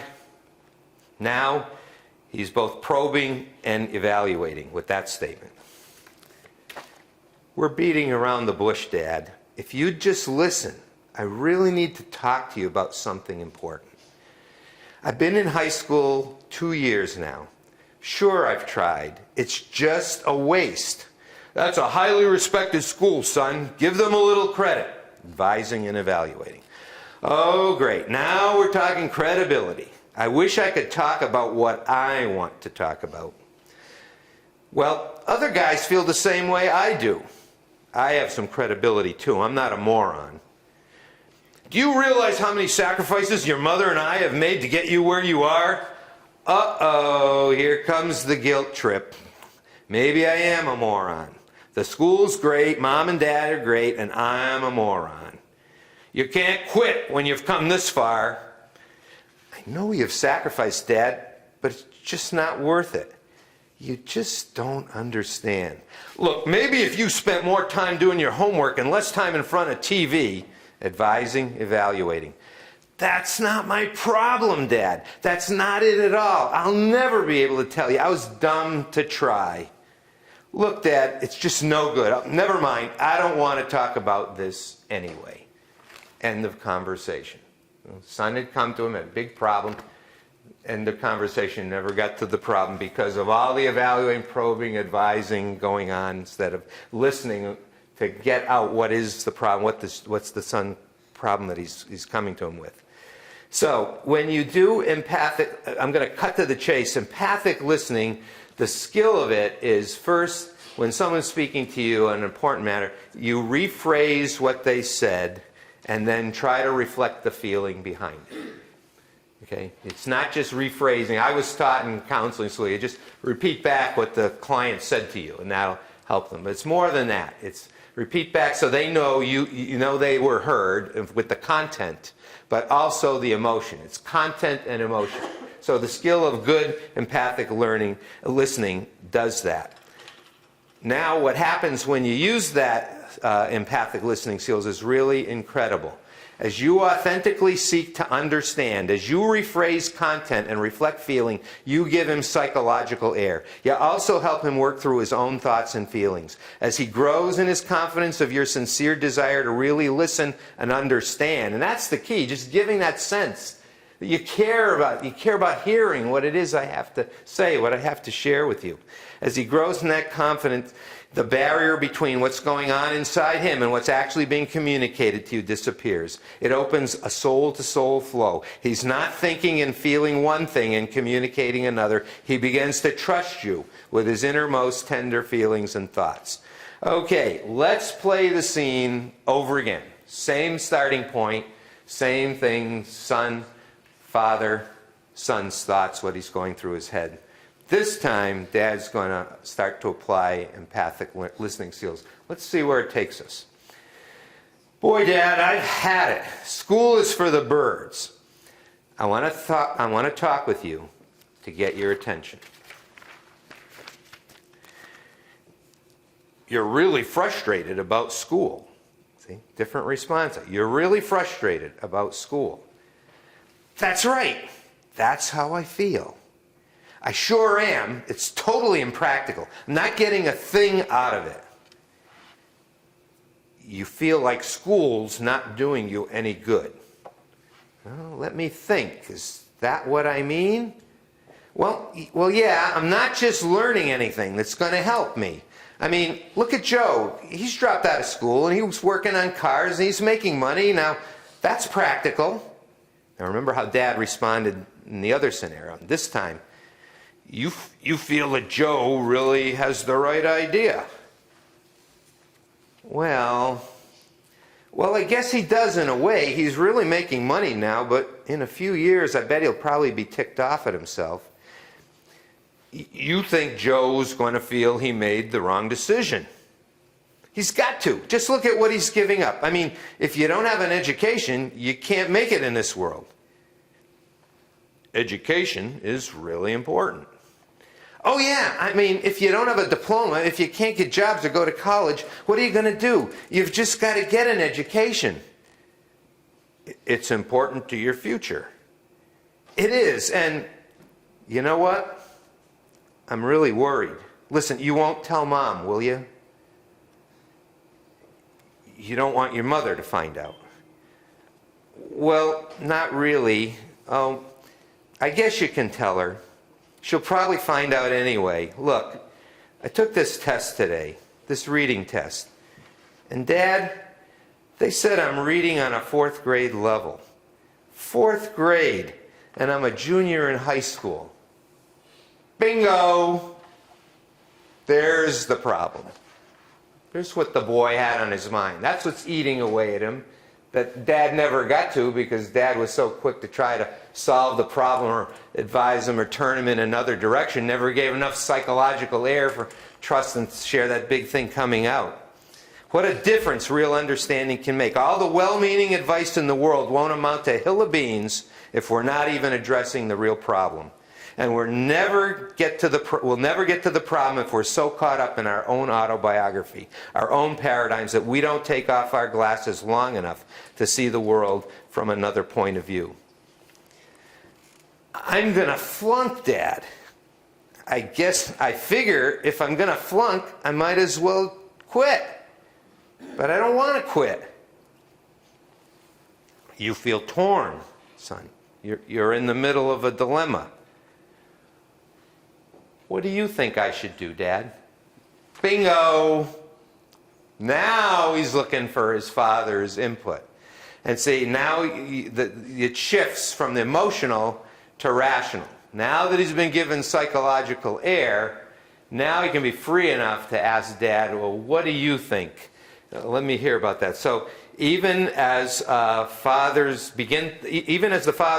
begins to counsel, however, he needs to be sensitive to his son's communication. As long as the response is logical, the father can effectively ask questions and give counsel. But the moment the response becomes emotional, he needs to go back to empathic listening. And that's that back and forth, back and forth. As long as we're on an emotional level, you're listening. You're trying to get the feelings. On a rational level, you're asked the question, respond, give your autobiographical response. Well, I can see some things. Now, Dad's got to shift back. I can see some. Now he's in the objective world. So he says, well, I can see some things you might want to consider. Like what, Dad? Like getting some special help with your reading. Maybe they have some kind of tutoring program over at the tech school. I've already checked into that. It takes 2 nights and all day Saturday, and that would be too much time. Sensing emotion in that reply, the father quickly moves back to empathy. That's too much of a price to pay. Besides that, I told the 6th graders I'd be their coach. You don't want to let them down. But I tell you this, Dad, if I really thought the tutoring course would help, I'd be down there every night. I'd get someone else to coach those kids. You really want the help, but you doubt if the course will make a difference. Do you think it would, Dad? The son is once more open and logical. He's opening to his father's autobiography again. Now the father has another opportunity to influence and transform. Children desperately want to open up, even more to their parents than to their peers. And they will if they feel their parents will love them unconditionally and will be faithful to them afterwards and not judge or ridicule them. And that's what always kept me from talking to my dad. I learned that it was only going to lead to judgment or being ridiculed, so there's no sense to really talking and opening up. And I share that with you so that maybe it can be a different scenario for you folks. If you really seek to understand without hypocrisy and without guile, there will be times when you'll be literally stunned with the pure knowledge and understanding that will flow from you, to you from another human being. It isn't even always necessary to talk in order to empathize. In fact, sometimes words may just get in the way. That's one very important reason why technique alone won't work. So this person's got a sense that you're really sincere in trying to understand. You're not just playing games with them or word games or counseling games, but you're really seeking to understand. Now, this is another. There are people who protest that empathic listening takes too much time. It may take a little more time initially, but it saves so much time downstream. The most efficient thing you can do if you're a doctor and want to prescribe a wise treatment is to make an accurate diagnosis. You can't say, I'm in too much of a hurry, I don't have time to make a diagnosis, just take this treatment. And some of the biggest mistakes I've ever made in life is trying to deal with something important in 10 minutes or less. And, an issue with a teacher, and I decide we're going to solve this. I'm going to meet them walking down the corridor on their way to, somewhere to the office or something, and we're going to, in 10 minutes, and resolve a matter. And all it does is get worse. It gets worse, and you walk away frustrated. Both parties walk away frustrated. So first thing is time. And I always say, if there's something important to discuss, and you can't discuss it, set an appointment. Make a time where both parties have nothing else that's going to get in the way and be on their mind, because you don't. If time is, you're trying to do it in efficient time, you're just going to you're going to try to solve the problem, but you're not even diagnosing the problem. And you're thinking he wants to quit school when the problem is he can't read, and it's really, really bothering him. What importance that's going to make. Empathic listening takes time, but it doesn't take anywhere near as much time as it takes to back up and correct misunderstandings when you're already miles down the road. To redo, to live with unexpressed and unsolved problems, to deal with the results of not giving people psychological air. People want to be understood. And whatever investment of time it takes to do that will bring much greater returns of time as you work from an accurate understanding of the problems and issues and from the high emotional bank account that results when a person feels deeply understood. Well, those are the, and because you really listen, you become influenceable. And being influenceable is the key to influencing others. You know, if you can see the other person's point of view, all of a sudden there's a different attitude that they take, and you can begin to have some influence over them. So, I mean, it's a lengthy chapter, and, you know, I used to just refer to people, but I hope that that's helpful to playing out in the scenario to see, and to see where do we stand within. I can tell you, I use all the 4 autobiographical responses so often. It's, again, love is a decision. You have to decide you want to listen a different way. You have to make time. You have to set priorities. This has to be an important priority. One last reading on this. What do you do? Because we've dealt with death this year in the community. Oftentimes people just don't know, what do I do? What do I say? How do I... It's a hard thing for people to talk to other people. After an 8-year battle with leukemia, his 17-year-old daughter was laid to rest. Many people offered their condolences. She suffered so long. It's a blessing. She's in a much better place. These words, though well-intended, did nothing to ease his loss. Soon after the funeral, a neighbor stopped by to see him.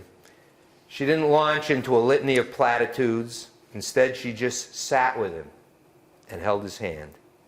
The grief-stricken man later said, "It was such a comfort. I wish she had stayed all day." I will tell you a secret. Helping those who are hurting or broken-hearted can be summarized in 2 words. Be there. Be there.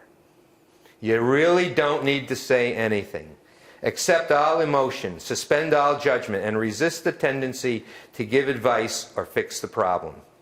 You may not know exactly what to say, but that's all right. You don't have to have all the answers. When in doubt, be silent and give emotional support. Don't feel pressured to fill the silence with chatter. We're very uncomfortable with silence. You can talk to somebody sometime, and the other person doesn't respond at all. It's just uncomfortable. We're not used to that. We're used to, and silence can just be the greatest just presence, be there. Allow the person to voice anger or sadness. A squeeze of the hand, a hug, or a smile can be the best pain reliever. If you feel the need to say something, "I'm sorry," or "I care," will be more than enough. Have confidence in the power of simply being there and letting the other person know you understand, you want to understand, you want to support. Okay, we're ready to move on to the doctorate. Principles of Effective Discipline, which was supposed to be the hour and a half tonight. We're going to cram a little bit in, and then we'll work somewhere in the future to finish up. Let me make a few important points on it to begin with. Okay. One sense of value and worth, self-esteem, is the most precious and fragile component of the personality. This presentation will explore general principles for discipline that preserve a child's self-esteem. Participants will learn practical strategies for shaping the will without breaking the spirit. So before we get into 7 principles of discipline, some opening remarks. Now, you're going to go home with 2 very good handouts. 7 principles of discipline authored by me, and 8 conditions for effective discipline right out of John Gilmore's Give Your Child a Future, to study and mull over. We'll try to go through as many of these points as we can by 8 o'clock, and then we'll come back and do some more somewhere in the future, but you'll take this home and focus on them. Love and affection, we've just finished. Well, you never finish with it, but it's the forerunner to discipline because it's a base for self-esteem. There's a basic axiom that the habitually misbehaving child almost always has shaky self-esteem. The child who's hardest to hug or praise is the one who needs the hug or praise the most. So the chronically misbehaving child almost always has shaky self-esteem. Kids can tell us by their behavior where they're at in terms of their self-confidence, their self-worth, their emotional security, their freedom from anxiety. In homes where children are loved and esteemed, discipline is seen as a form of caring. I love you too much. If children feel unloved, if self-esteem is low and anxiety high, then any regulation makes the child feel more anxious and boxed in, and hence more rebellious, particularly if enforcement is accompanied by harsh, loud words. So a strong base of love and affection to establish a solid sense of self-esteem is always the crucial starting point in the art of discipline. And we talked about discipline in the relationship to productive schoolwork. So try to reduce the unnecessary tension and anxiety that's caused by poor handling of discipline. And that way the child can focus their energy on productive schoolwork. So you're helping your child function better at school if you minimize anxiety at home. And a lot of that is generated by how we handle discipline. And a lot of times when we resort to criticism, the great killer, 5 times the negative, 5 times more powerful than the positive. Every time you criticize, you need 5 hugs, kind words, smiles, to even try to come close to making up for it. That's how damaging criticism, not correction, criticism, meaning, I didn't like what you did, so I call you stupid, or I call you jerk, or I call you immature. You'll never grow up. Why can't the boys be like the girls? Used to be in my day when I was in school. We used to hear that as the boys all the time. Why didn't the boys shape up like the girls? But that's really attacking not our behavior, but our worth, our personal worth. And so how do you correct without resorting to those types of tactics? So firm expectations and rational discipline are important parts of the picture on self-esteem. In the 60s and 70s, when I was starting out, coming out of school and starting out in the field of psychology, the emphasis was on love and affection, and discipline, respect for authority, etc., were either not part of the picture or viewed as problematic. And that was the cause of many social ills that we're still suffering from today. And that was some of the bad psychology. It was good theory, nice sounding theory, not correct theory. It didn't play out to be helpful. When I grew up in the generation where, in the time when it was, if it feels good, do it.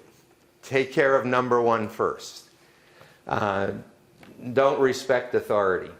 In college, I was in educational psychology course in college. I was given the book Summerhill to read. It wasn't given to me just as us to read as an example of a different way of looking at how you could run a school. It was kind of proposed as maybe this is the way to go, because that was the way the thinking was starting to go as we got into the flower child days and the hippie days and the Haight-Ashbury days that I grew up through.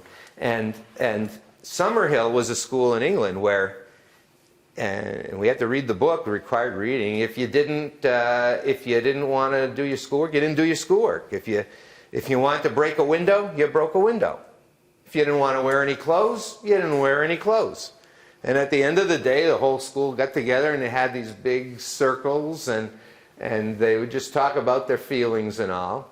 And this was what was being proposed. The heart of parent effectiveness training, teacher effectiveness training, million-seller books, people on TV talking about people trained all over the country. The basic premise was children are born naturally good, and they will automatically, if just left alone, they will automatically flower and blossom into beautiful adult human beings.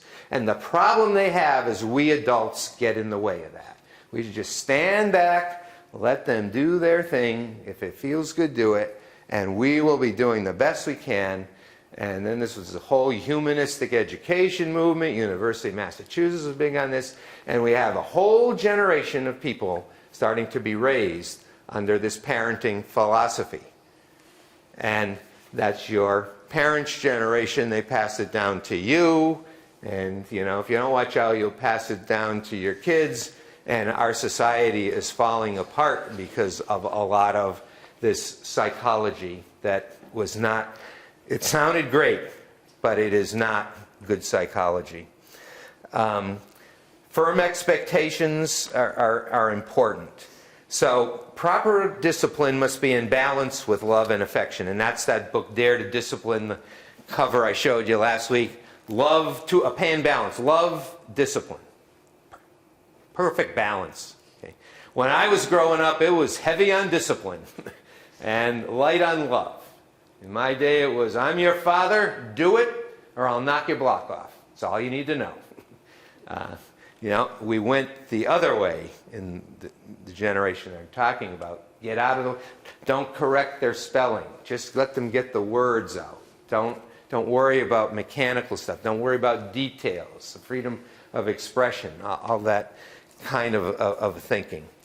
Let me read to you from Hide or Seek, which I read to last week, the introduction, but this says it so well, and this takes us into the first principle, which if you don't get the first principle, forget all the rest. And this is the principle that most people need to be reinforced. They need somebody like me to come in and tell them, this is good psychology, this is healthy, this is what you need to do.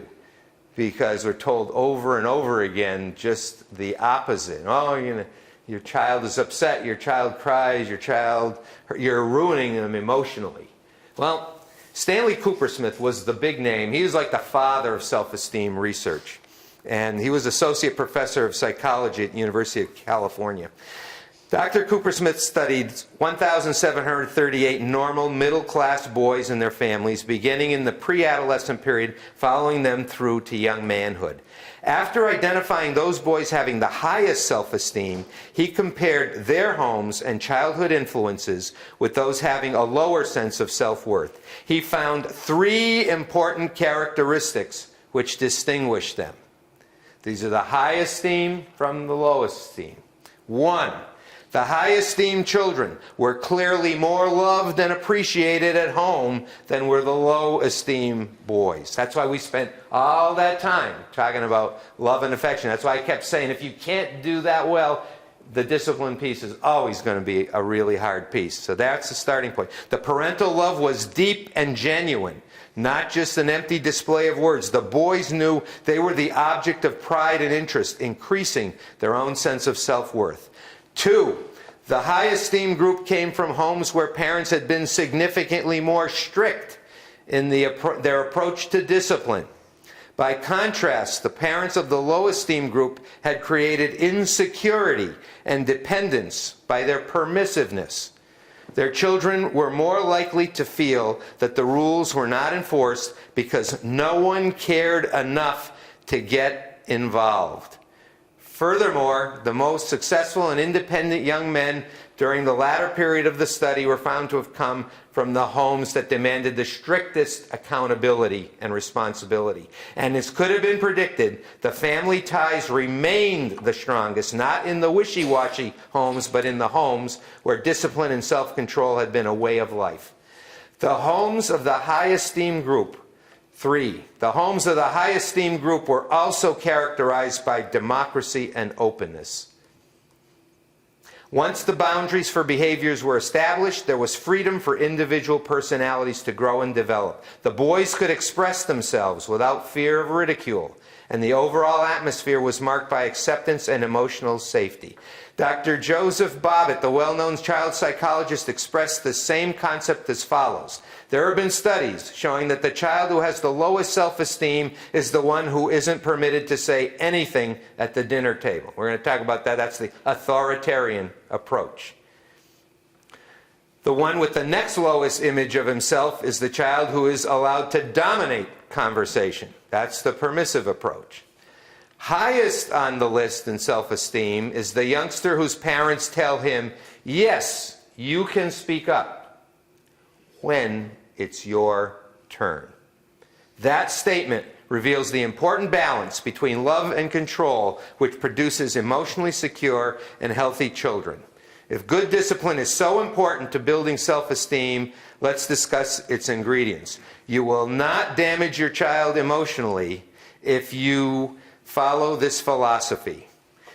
One, establish the boundaries in advance. And this is one of the principles 4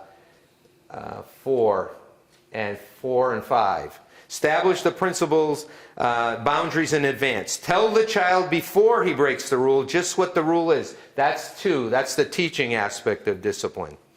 Make sure he knows what you expect and why. You don't punish, you don't penalize, you don't apply consequences if you haven't first taught that the behavior is inappropriate. If you penalized before you taught, then we'd just line all the kids up at the school door in the morning, give them some kind of penalty, and then send them in to learn. But we don't do that because you don't penalize till you've taught the content. Once you've taught it, then you act. Make sure he knows what you expect and why. There should be no ex post facto guilt. And 2, when he defiantly challenges your authority by disobeying your instructions, then he will expect you to act. Don't disappoint him. I want you to look at limits from this perspective. Kids want limits, they need limits, they love limits. It's what gives them security. It's what gives them safety. And think of it this way. If I told you, I'm going to take you to the Grand Canyon. We're going to go to the deepest gorge of the Grand Canyon. And I'm going to have you cross that gorge.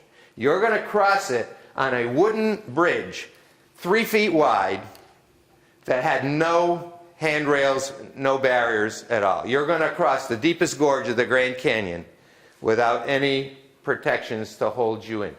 Most of us couldn't take the first step. We'd be too paralyzed to act. If I told you you're going to cross that same gorge of the Grand Canyon on a concrete walk, 8 feet wide, with 8 feet tall concrete walls on either side, 3 feet of concrete to each wall across the Grand Canyon, you'd go across that Grand Canyon all day without a bit of anxiety, wouldn't you? Because you got nothing to worry about. Because you got some firm limits there holding you in. It is a scary thing for a kid to say, nobody's got me under control.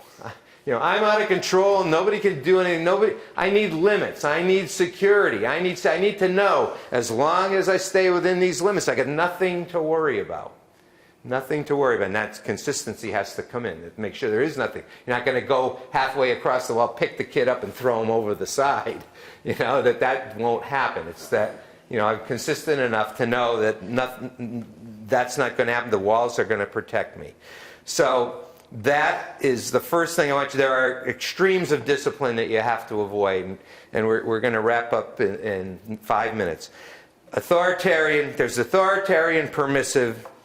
The authoritarian, if you're authoritarian, bossy, rigid, and dictatorial, your children will react by being either rebellious or hostile, or in any case, immature and incompetent at solving their own adult problems, because they've never had to figure out how to solve a problem, because you figure it out for them all the time in your authoritarian way. You just tell them, don't do it, stop doing that, don't act this way, don't. Always interrupting and stop, never thinking about the consequences of the action. You know, I'm your dad, this is the way it is, don't question it, do it, or take the consequences. But that doesn't develop any problem-solving skills. You're always solving. It used to be so frustrating. Sometimes we have conferences at school, and we have the student there at the conference, and one of the parents or both just constantly interrupting. We want the child to tell us something, and the parents are interrupting. And the parents, stop shaking your foot, stop crossing your legs, don't sit up straight. It's just overpowering and authoritarian. And well, you figure it all out for me. I never learn how to figure it out. I can never live on my own because I need you around to tell me what to do or not. Permissive, if you're permissive, weakly giving in to all kinds of requests and ignoring all kinds of antisocial behavior at home, you're rearing a child who'll grow up without any sense of social responsibility. And what happens with that is you grow up and everybody hates that person's guts. Don't you dislike that person? I think the rules apply to everybody, but not to me. It's got to be my way or the highway. No, I can't accept what you're saying. No, I can do no wrong. All right, it has to be my way. People just grow. People are not going to like your kid if that's the case at all. So you need to avoid the extremes. So if you get nothing else out of tonight, discipline is something you do for a child, not something you do to him or her. Because most parents say, it would be so great to be a parent if I never had to discipline. And I got to tell you, no matter how good you do everything we covered up to now, no matter how good you are at the smile, the hug, the kind word, empathic listening, focused attention, you're still going to have to discipline your child because you are your child's first teacher. And our children did not come into the world knowing everything. That's why they were given to us, why we were given to them as parents. Because if our kids didn't need us, then they'd go right from infancy, right out of the hospital, out into the real world. Because they know it all and they can live on their own. But no, they're not ready for that. Now, in some parts of the animal kingdom, they leave the nest very quickly. Watch the birds, and the eggs are being laid, and a couple of weeks later, they're being kicked out of the nest, but they're ready to go. It's a different cycle. It takes a little bit longer on the human end, but that is our job and role. And people shouldn't take that role on if they're not ready for that, but unfortunately, that's what happens, and nobody's training people for that role, and nobody's emphasizing how important it is. So teachers would say, I'd love to teach every day if I never had to discipline them. If they always did everything, followed all the rules and everything. What a great job. I'd get up every morning. I wouldn't even need summer vacation. I'd get up and take a couple of weeks off for the year. But boy, it'd be so wonderful. It doesn't work that way. If I were the principal, and none of the kids ever broke the rules, it would be a whole different kind of a ball game. But the world tends to give us the message because of that bad psychology in the 60s and 70s in the last century that there's something wrong when you're disciplining your child. When your child is crying, angry, upset with you, it doesn't mean you're hurting them emotionally. Maybe you're doing exactly the right thing. Somebody ought to be patting you on the back and saying, what a good job you're doing holding the line. A lot of people think that they have to be a pal to their children. Children do not need their parents to be a pal. They need you to be a parent. If you are a parent for the first 20, 21 years of your life, I will guarantee you that your children will be a pal to you for the rest of their lives. Just like Bobby Reedy's 6 children had a tremendous relationship with their parents for their life, but Bobby was not always a pal to the kids. And he loved them, but when the line needed to be held, that's what our job is. Don't let anybody tell you otherwise. Don't let anybody make you feel guilty. Don't let anyone try to take you away from that thinking that discipline, there is no self-esteem without discipline.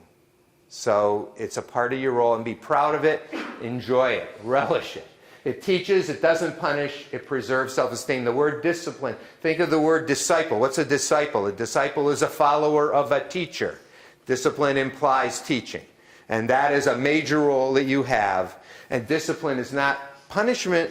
Consequences, they're a part of the teaching process. But the goal of the discipline process is teaching how to get along in this world.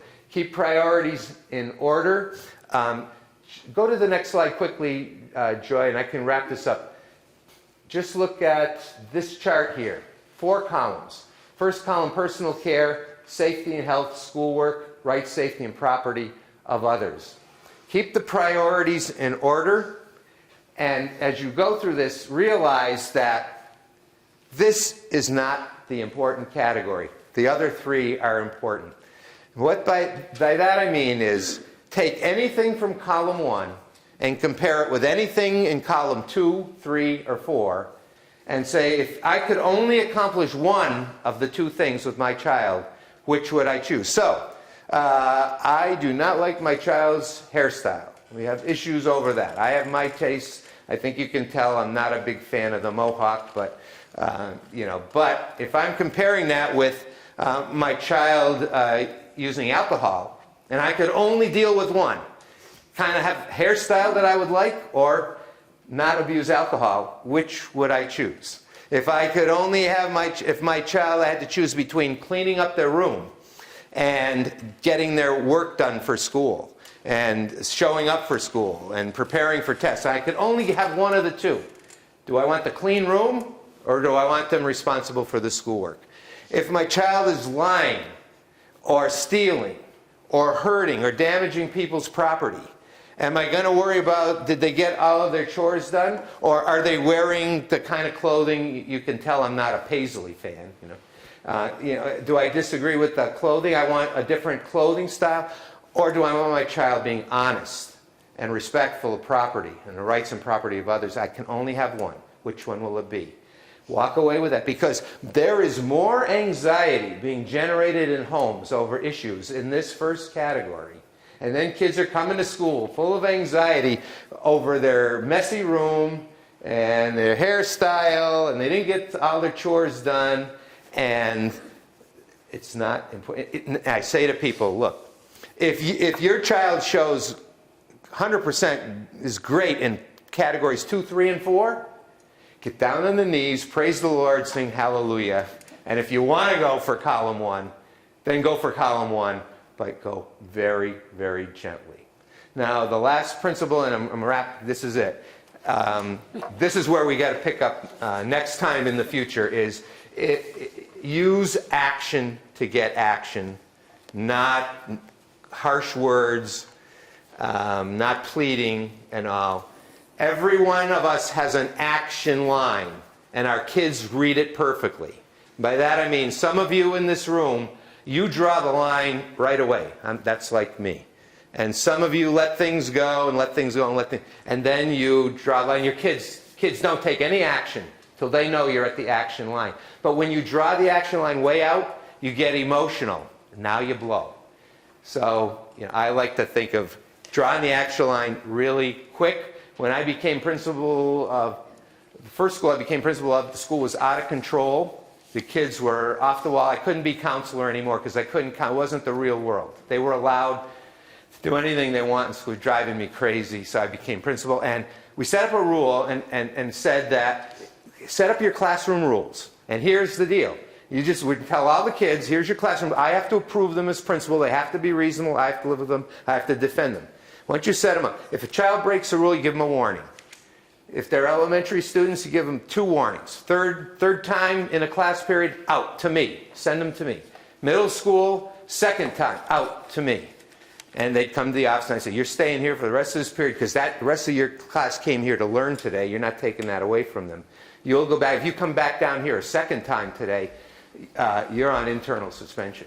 And in any case, I'm calling your parents to let them know that, we had to meet. Well, had a faculty meeting shortly after we started that school year. Faculty says to me, Charlie, our kids, we get to the second warning with kids in the first 3 minutes of class. And then the whole rest of the class, because the next step, they're coming to me. The whole rest of the class, they're fine.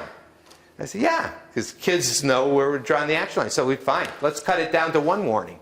Cut it down to 1 warning, same effect. Once you get to the final warning, and if you're consistent, kids know where the action line is. And we will talk when we meet again sometime in the future about putting our rules and consequences in writing, because that's the key to consistency. And I will show you my family rules that I brought with me tonight from years and years ago, our handbook that we wrote at family council meetings. And that's as far as you really need to know for now, as long as you know that discipline is part of self-esteem, and the highest self-esteem people grew up in the strictest environments. Consistent, rational, but no criticism. Well, I don't end with a quote. Promise, Joy. From Barbara Bush, what was in the Washington Post, June 2nd, 1990, just to wrap up this whole series. But whatever the era, whatever the times, one thing will never change. Fathers and mothers, if you have children, they must come first. You must read to your children. We didn't cover anything about doing better in school. Read 20 minutes a day to your child from birth. The most important, best thing you can do to help them in school is from the moment of birth, from pregnancy. Read 20 minutes a day. If I could get that, we had a whole campaign in Worcester when I was there to have that happen. So, you must read to your children, and you must hug your children, and you must love your children. Your success as a family, our success as a society, depends not on what happens in the White House, but on what happens inside your house. Go for it. Thank you. Thank you. Thank you. Thank you all for coming. Clearly, Charlie could talk about this all night long if we'd let him, so we would love to bring him back another time. Just like the last session, the video, as well as the presentation and the handouts will be posted on the website, and you'll all get an email when that's ready. Feel free to share it far and wide with friends, family members, colleagues. You know, this is information we'd love more people to have and get their hands on, so share it as widely as you like. And I think that's everything. That's it. I'm sure Charlie would stick around for a minute or two if somebody Yeah, had specific questions they wanted to talk Sure, to him I about. absolutely would. He Yeah. will hang out, so you're welcome to come up and pose a question or a problem that's been niggling at your brain. Go right ahead, and he'll stick around for a few minutes, and thank you all for coming. Thank you. Go out and hug the world.